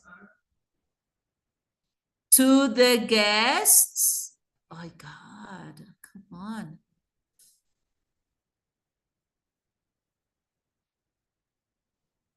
Aquí. Hay un poquito más. Ok. Oh, gosh. Es que no me deja soltarlo y le doy el golpe y... Ok. No. No, no way. Ok, ahí está. Entonces, otra vez tengo 3 bloques, fíjense. El of the food, que como empieza con preposiciones, prepositional phrase. El that, que empieza con relative pronoun, es adjective clause. Subordinate, la subordinación. Y luego to the guest, prepositional phrase. Pero en realidad no estoy hablando de los invitados. Los invitados están todavía en el refrigerador, ve por ellos. It's not that the guests are, okay. El that we are serving depende de la comida porque es la que estamos sirviendo. So food is the main subject, singular. Is. Okay? So here the correction would be something like, es como si yo dijera the food, sin meterle ningún calificativo, solo hablemos de la comida, ya todos sabemos cuál comida, la que se está sirviendo ahorita. ¿A quién se la está sirviendo? A los invitados. Ok, so the food is still in the refrigerator.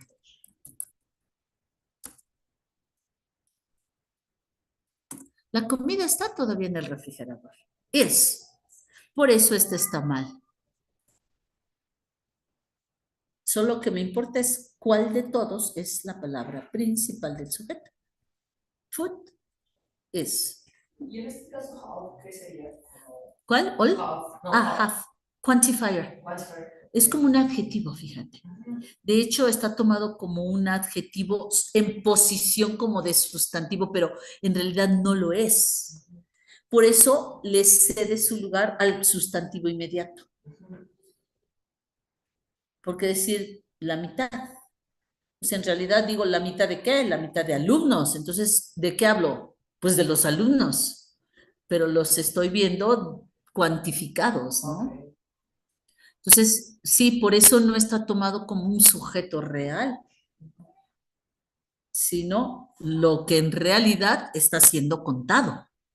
The noun, the first noun, siempre va a ser el primer sustantivo. ¿Ok?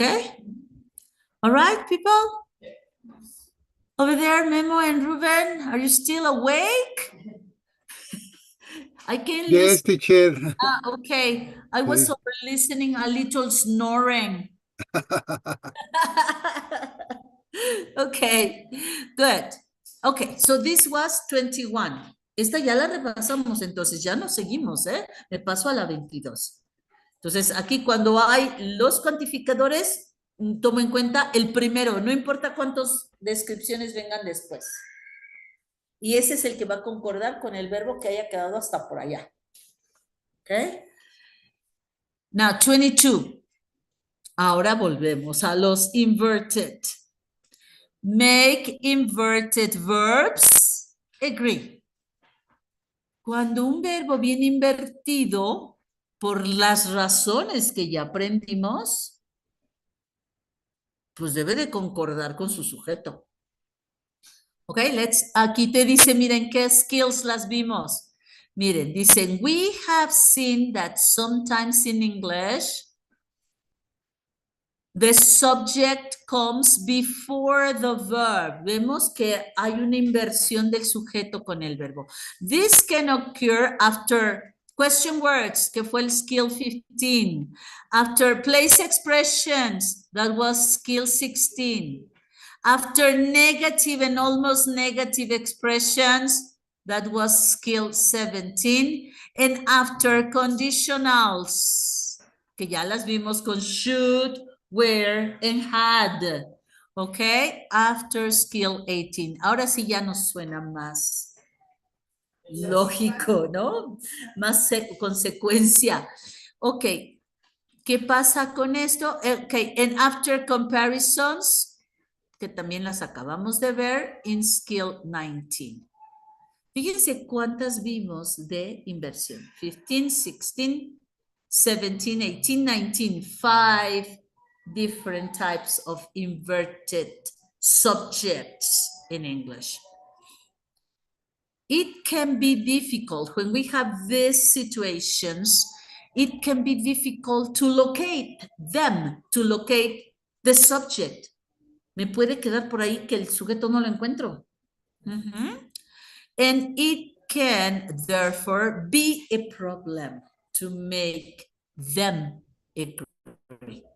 Como no entiendo quién es el sujeto, dónde quedó el sujeto, pues voy a poner cualquier conjugación que caiga.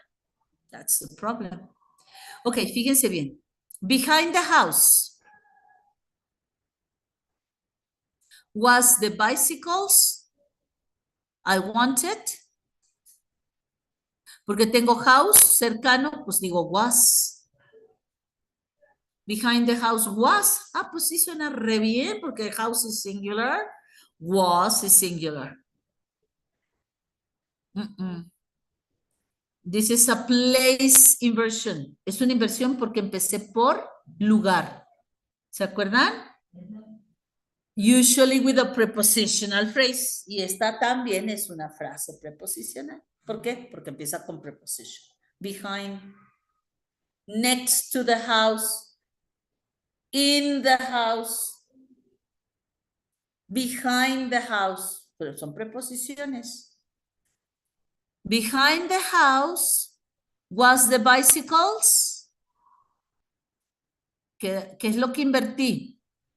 Regrésenlo a su lugar. Pasen el behind the house a donde va, que es hasta el final. Sujeto. The bicycles I wanted. Where, claro, the bicycles were, not the bicycle was. Pero la inversión no tiene por qué afectar. Oh, good. Thank you. All right. So we need to be alert to this. Yo ya recuerdo que por ahí hay una Skill 16 en mi lista que dice place expressions, usually prepositional phrases talking about the place. When they appear at the beginning, no van ahí, pero yo las pongo para resaltar y dar énfasis a un lugar. Entonces tengo que invertir solo cuando son esenciales. Vayan a la Skill 16, por favor. Porque hablamos de que hay veces que no son esenciales.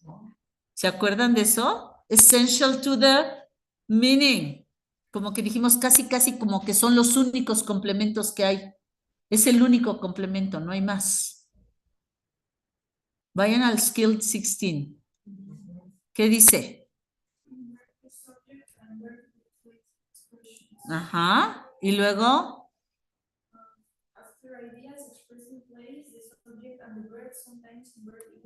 Ajá.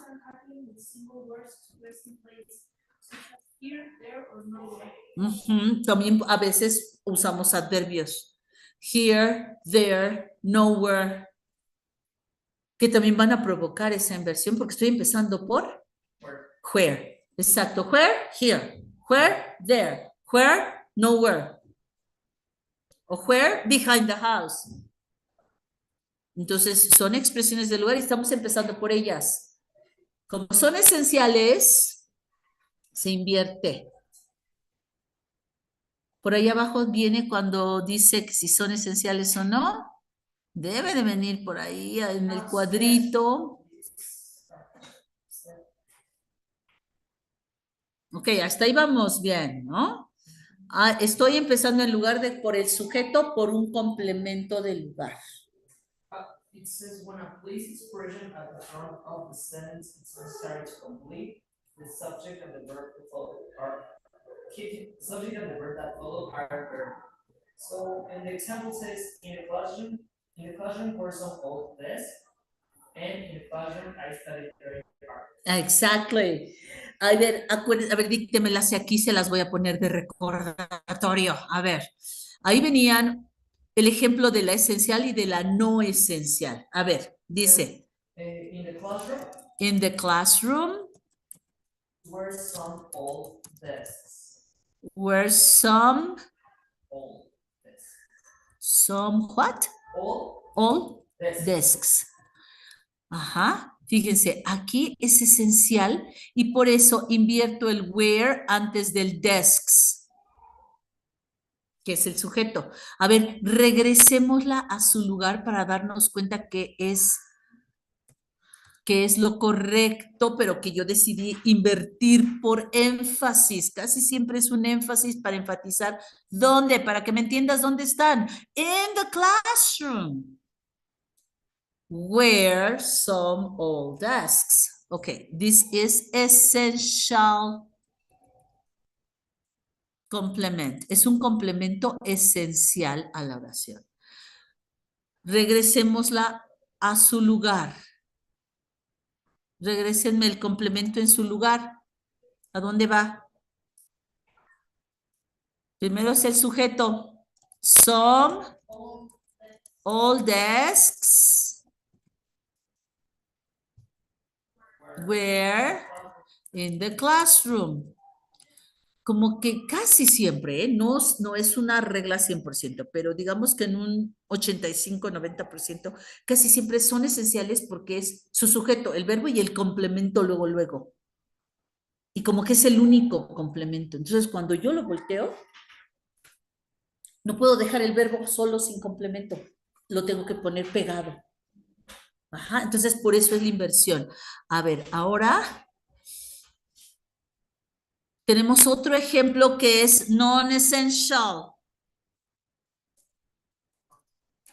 No esencial. Non-essential complement. O sea, es uno de tantos complementos. Example. In. In the classroom, Otra vez igual, in the classroom, el mismo complemento. coma, Ajá, y esta hasta lo separo porque no estoy haciendo realmente algo esencial y es como adicional las comas, ¿se acuerdan? Son como, ok, in the classroom, I studied very hard. I studied very hard. ¿Ok? Porque aquí no hay inversión y al contrario hay una coma. This is not essential. A ver, quito in the classroom. I studied very hard. It's complete. Now tell me where. In the classroom. Pero a ver en esta, quito esto, in the classroom. A ver aquí, le quito in the classroom. En esta. ¿Qué me dices? Some old desks, where? Algunos escritorios viejos eran o estaban. ¿Cómo que algunos escritorios viejos estaban? Como que no queda completa. Can you perceive that? Esto lo vimos en Skill 16. Y claro, esta por supuesto que la puedo regresar a su lugar también. ¿Cómo voy a decir sujeto? I studied very hard in the classroom. Estudié mucho en el salón, muy duro en el salón. That's correct. Pero ya no es esencial. Hay otro complemento que es very hard. All right, remember this. This is what we saw in skill 16. ¿Ok? Entonces, como este sí es esencial, no lleva coma, tengo que invertir, pero ojo, al invertir cuido que mi sujeto siga concordando con el verbo. Was singular, por lo tanto, bicycles plural, there's no concordance. This is an error. Ahora vean la otra. Behind the houses where the bicycle I wanted. Como que estaban la bicicleta. Estaba, no estaban. Why plural? Porque tengo houses, pero sí, behind the houses no es sujeto. Behind the houses is the complement. Aunque venga al principio. It is not the subject. The subject is inverted. The bicycle. Entonces aquí como que subiría yo la conjugación al revés, ¿no? Behind the houses where? The bicycles. Behind the house where? The bicycles. Behind the houses was the bicycle. ¿Sí o no? ¿En mitad? You have like a question mark? No? Question mark face? People over there, Ruben, Memo, are you okay? It's okay, teacher. Yeah. The situation is we have a place expression, essential place expression, inverted subject. The verb and the subject, even when inverted, they still need to agree. Aunque estén invertidos, tienen que concordar. Singular with singular, plural with plural. All right? Entonces, miren, aquí está ya volteada. The places I wanted, ya lo regreso a su lugar, ya no quiero enfatizar dónde. The bicycles I wanted, where? What? The bicycles. Where? Behind the house. Ahora quiero enfatizar el lugar, pues entonces paso behind the house y invierto todo. Where the bicycles I wanted. All right. And we did this, I guess. Si contestamos este.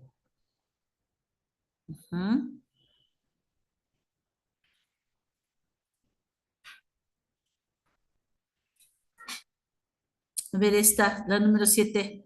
A ver, aunque ya le hayamos hecho, vamos a analizarla. Esa no la habíamos analizado. A ver, number 7. Seldom in the history of television.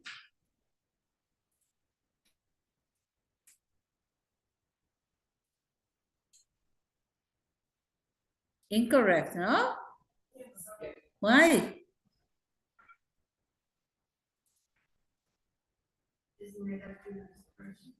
Yes, almost negative. Es el almost negative iniciado, entonces provoca inversión, ¿no? Almost negative. Seldom in the history of television. Por lo tanto, has. ¿Pero por qué? ¿Por televisión? No. ¿Cuál es tu sujeto? Si está invertido. Two new comedies, plural. Then have. Sí, ¿no? Porque tiene que concordar el verbo con el sujeto, aunque haya quedado invertido. Okay, so seldom in the history of television have two new comedies been so successful in one season. En una misma temporada, 2 han sido exitosas. No because it's 2. Oh my God, baby crying. I feel sad. Oh my God, I feel in pain. Okay, so estamos invirtiendo no por el lugar, sino por el negative emphasis, okay? Almost negative. And the subject is 2 new comedies have. All right? Okay, how about 23? Can we move on? Okay, skill 23. Make verbs agree after certain words. A ver, ¿qué es eso de ciertas palabritas? No, I mean, they are not really classified. Certain words in English are always grammatically singular, even though they might have plural interpretations, like everybody. No, when we talk about everybody, plural. Are going to the theater? Nope. Even though we understand from this example that a lot of people are going to the theater, when I decided to use everybody, is body only one, not everybody's? Everybody. Es como si yo los viera de uno en uno. Cada cuerpo. Everybody. Cada cuerpo. O sea, de uno por uno. Aunque incluya a varios que estén simultáneamente. Is singular. Everybody is singular and requires a singular verb. The plural verb are going should be changed for singular. Okay, ¿cuáles otros son estos certain words? They are called indefinite. pronouns, pronombres indefinidos se llaman. Indefinite pronouns, if you want to search for them. Y aquí está anybody, everybody, nobody, somebody, o bien incluso el each con cualquier sustantivo o el every con cualquier sustantivo. Every minute. ¿No? Every minute. Pues estoy contando cada minuto, o sea, de uno por uno. Every. So we take them as singular. Did we do this? I think we didn't. Creo que este ya no, ¿sí? No, yo creo que no. A ver, you have it, she has it, but you are very advanced students. Okay. Pero no tengo nada bien. O sea que todos lo tuvieron bien, por eso no hice ninguna marca. Vean. You have it too? No, You don't. Do you guys? Do you, Memo and Ruben? Vamos a ver. Democracy. Democracy. Okay, Memo and Ruben, do you have this exercise 23 already corrected No, no, teacher. No. or answered? Por lo menos contestadito. No. You are coming from the future. Okay. Do you have it corrected? ¿Lo tienen calificado? Pero porque ustedes agarraron la guía y se calificaron, ¿no? We have the 22 teacher, 23 no. Ah, okay. You see, you are very advanced. You are coming from the future. Okay, let's do it, okay? Si quieren ustedes avancen en los de abajo. Si es que hay otros ahí abajo. Okay. Ya los tengo hechos. Ya los ya los tienen hechos. You see? That's why. Y bueno, pues tienen la guía, pues ¿por qué no se van a calificar? That's fair. Very good. Okay. A ver, nadie más llegó, ¿verdad? Jenny tampoco, no llegó Morgana, no llegó Ana, no llegó Karen, no llegó Alan tampoco. No llegó Daniela Mora, ni llegó Bruno. Okay.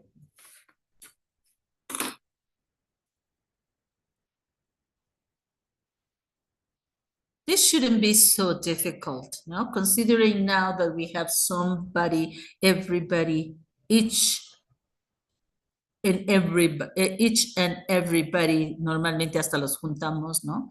Each and every. Mhm.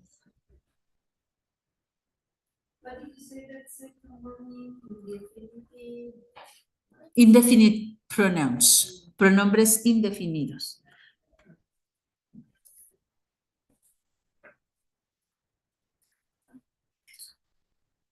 Viene el body, el one, el anything, y también tenemos el anywhere, pero ¿por qué no viene incluido anywhere, somewhere, everywhere? I don't know. I really don't know why. Probably because it's place. Probably we have a situation there. Nowhere, yes. Pero todos los nobody, no one, nothing, nowhere van a ser negativos porque empiezan con N. Y entonces provocarían la inversión. Not the others.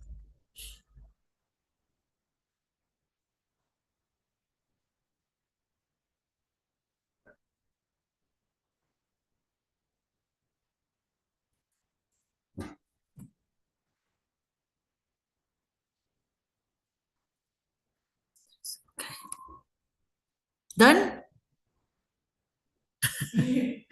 Done, you girls? I doubt it. I doubt it.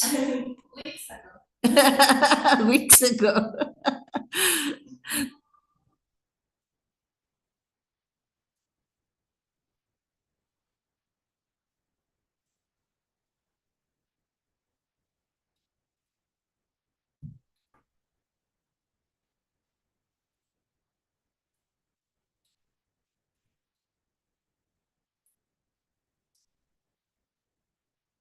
23. Okay.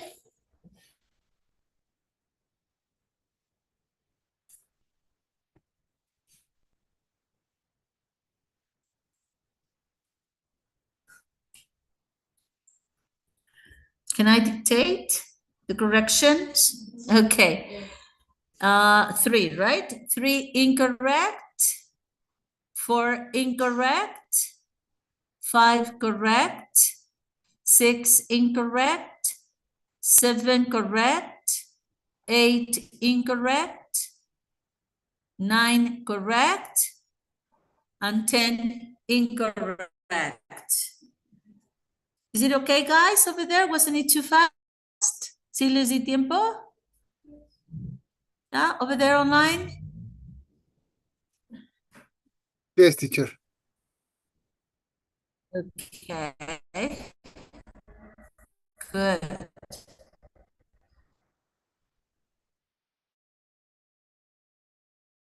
Son acumulativas. Aquí están prepositional phrases que están empujando al each. ¿Se dan cuenta? Each of the doctors, plural, pero lo que vale es el each, ¿no? En este ejemplo. Each of the doctors, ahí está, of the doctors, prepositional phrase.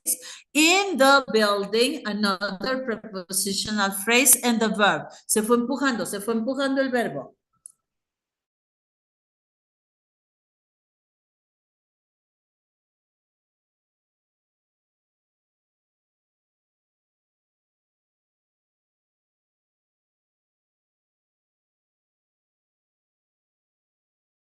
Which number?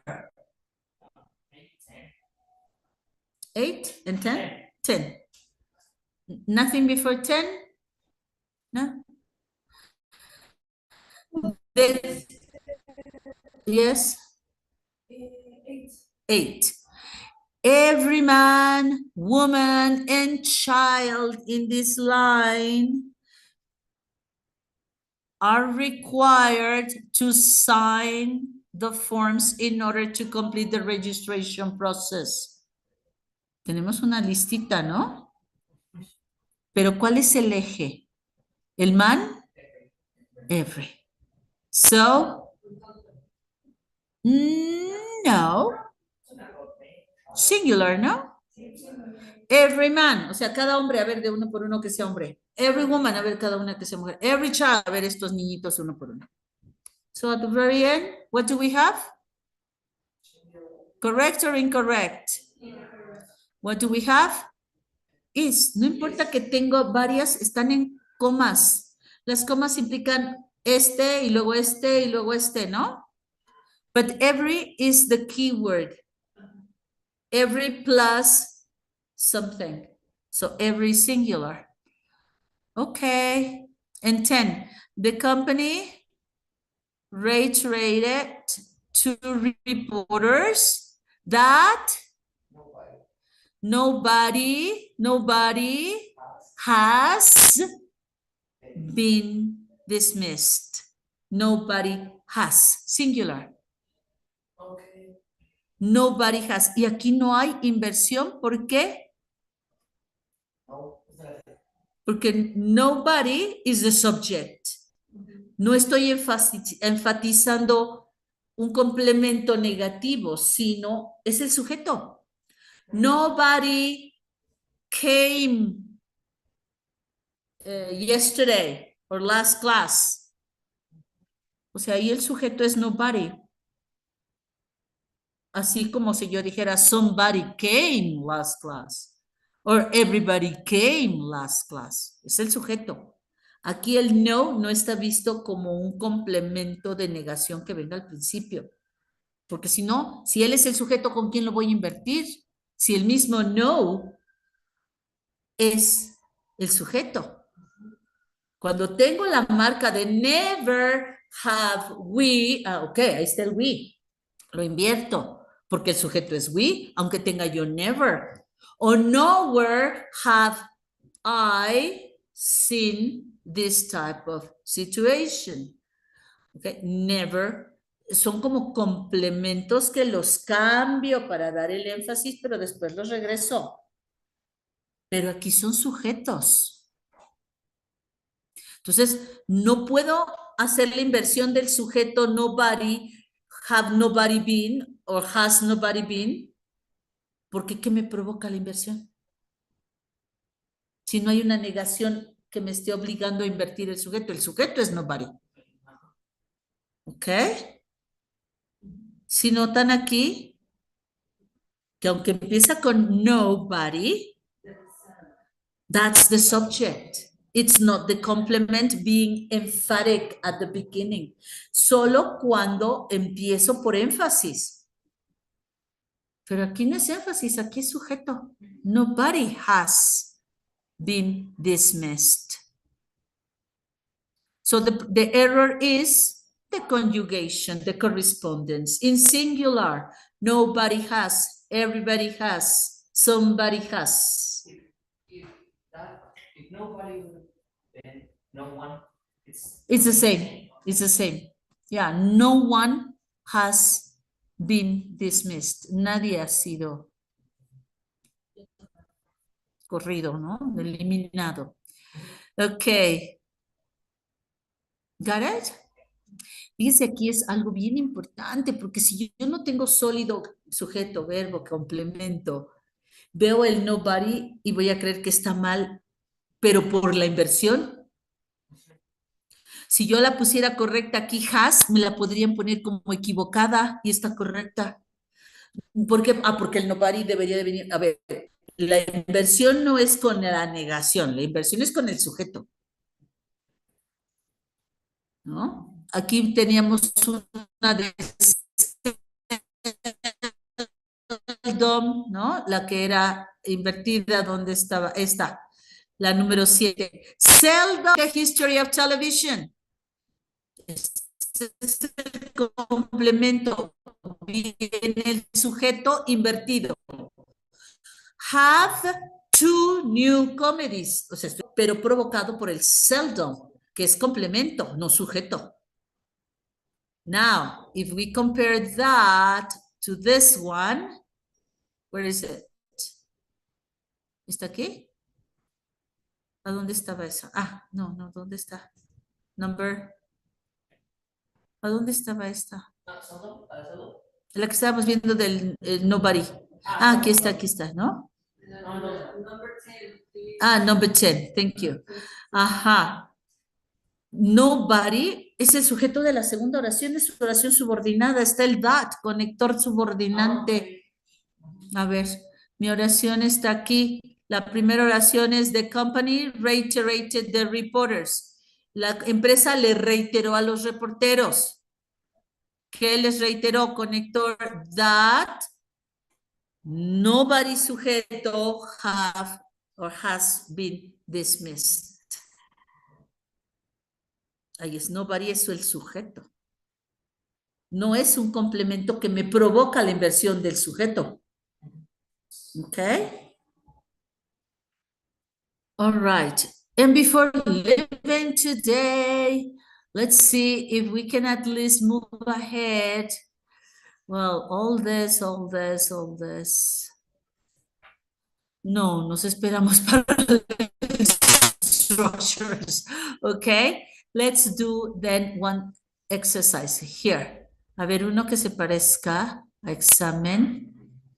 Es este, ¿no?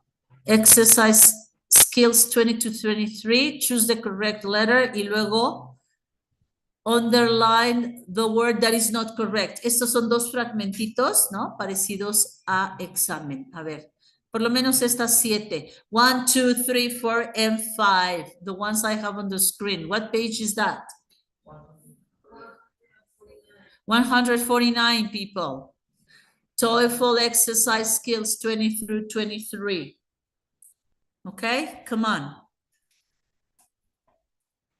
This is going to be the last exercise. So we will be free for today. Okay.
Okay. All right, you tell me. Come on. Number one is A, B, C, or D. Everybody, what do you think? D or B? Baby. Okay, number two is B. here. Homes. Danny. Okay, here. A, B, C, or D? Baby. Next. A. And five? C. Okay. A piece of cake. No? All right, tell me why. Among bees occurs a highly elaborated form of communication. ¿Por qué? ¿Por qué es esa la correcta? Well, yes, but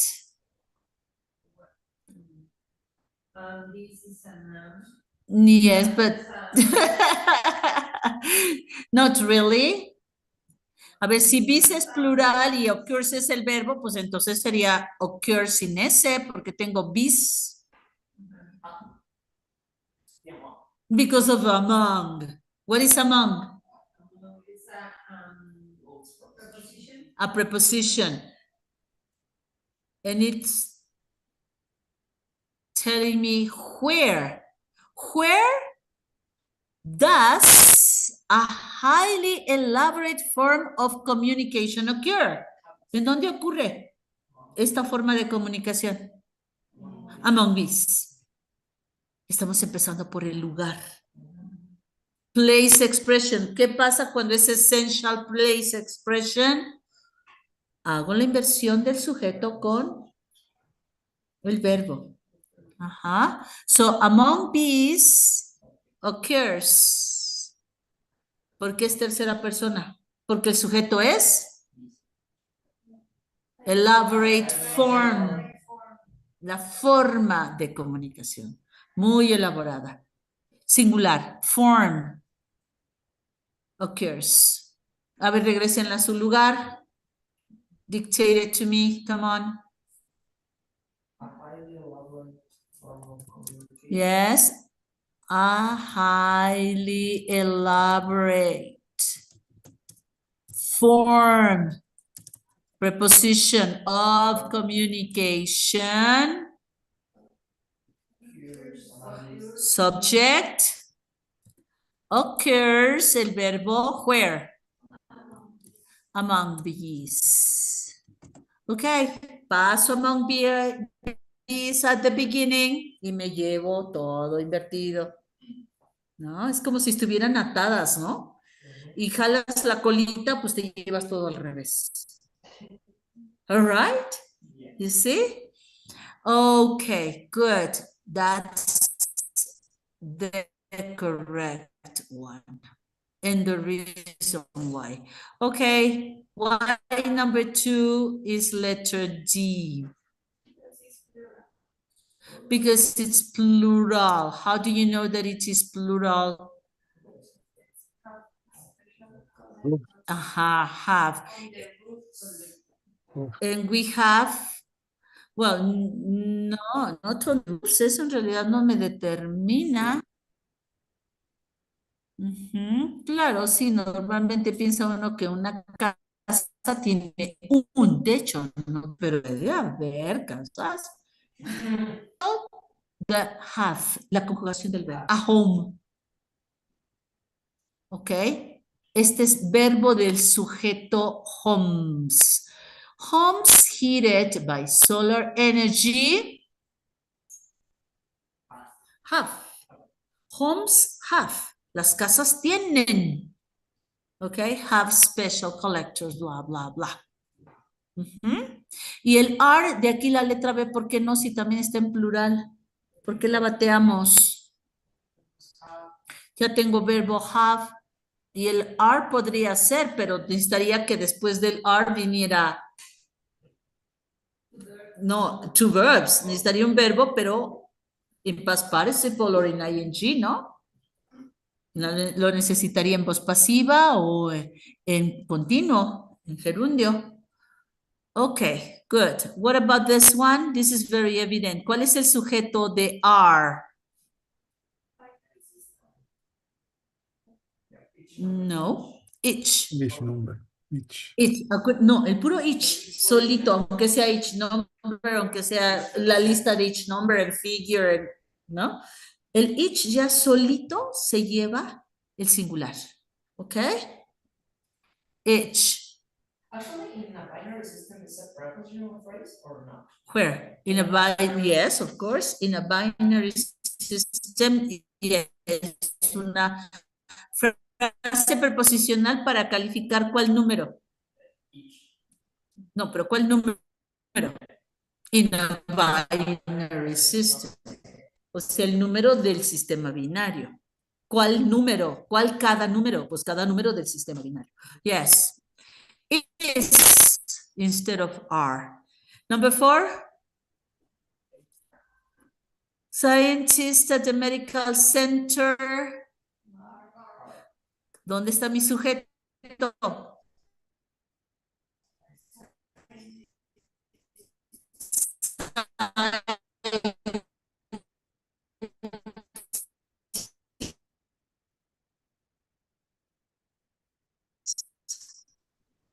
Are trying.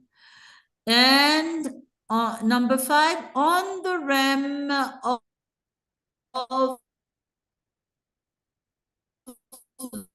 the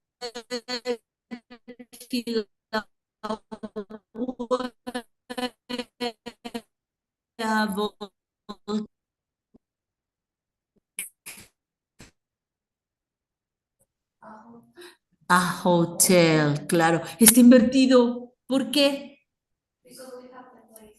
Place. Where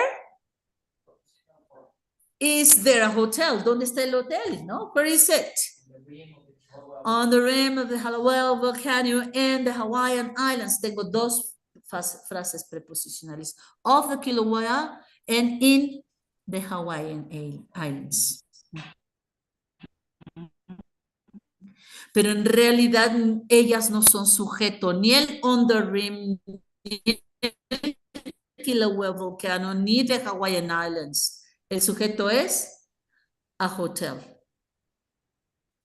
Invertido porque empecé por el lugar. ¿Lo puedo regresar a su lugar? A ver, díctenmelo.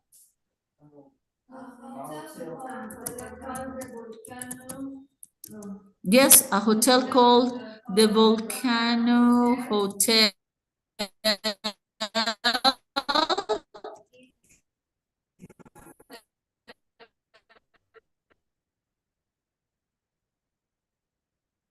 For essential place. Okay. Good. A ver, ¿hasta cuántas revisamos? Bueno, sí avanzamos, porque según esto, unas niñas que vienen futuristas, unas chicas futuristas, ya lo habíamos visto. Ok. My God, we have 60 skills y vamos en la 24. Próxima clase 24. ¿Cuántas nos faltan? 36.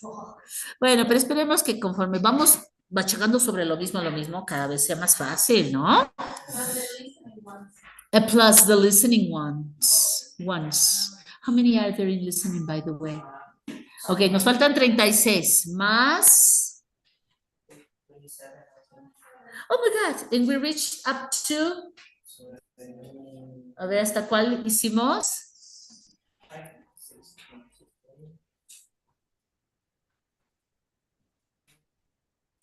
I'm going to open the.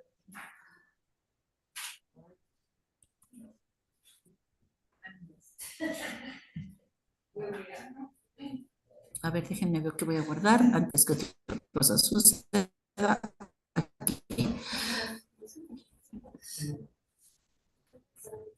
¿Hasta cuál? Ya está otra vez. 16 para 27, nos faltan 11. Yes? Okay. 11 plus 36 gives us equals to 47. Divided in how many classes do we have? Still have? No. Esta es la 12, ¿no? Yes, so we don't count on it. Next class is exam? No. Sí, la tengo aquí marcada como la número 15. No, claro que no. A ver. Están numeradas aquí 7, 8, 9, 10, 11, 12. Ah, aquí hay un error en mi numeración. A ver, today is 13. So October 19, 13th.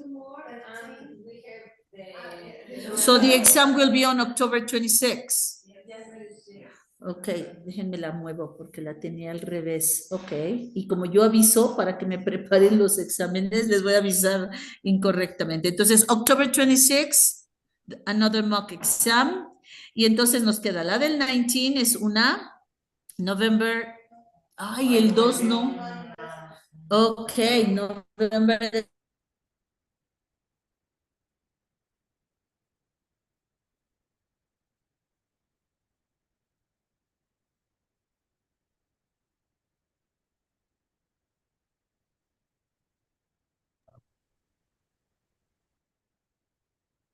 Just have 6 more classes to go, okay? So making a division in between 47 in between 6 gives us 7.8. This means 8 skills per Saturday, per class. We can do it. ¿Cuántas hicimos hoy? Sí, sí nos chutamos buenas, ¿no? Y aparte hasta hicimos repaso y analizamos. Ok, ya no vamos a analizar, nos vamos a ir así. Pushing like American soccer players. Okay, well, people, let's say goodbye to our public today. Okay, so let me see. Few public today. Hi. See you. There it is.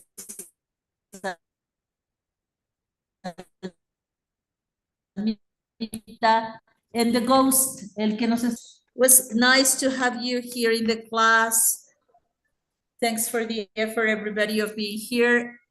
And I'll see you next class. Bye. Bye, teacher. Bye. Goodbye.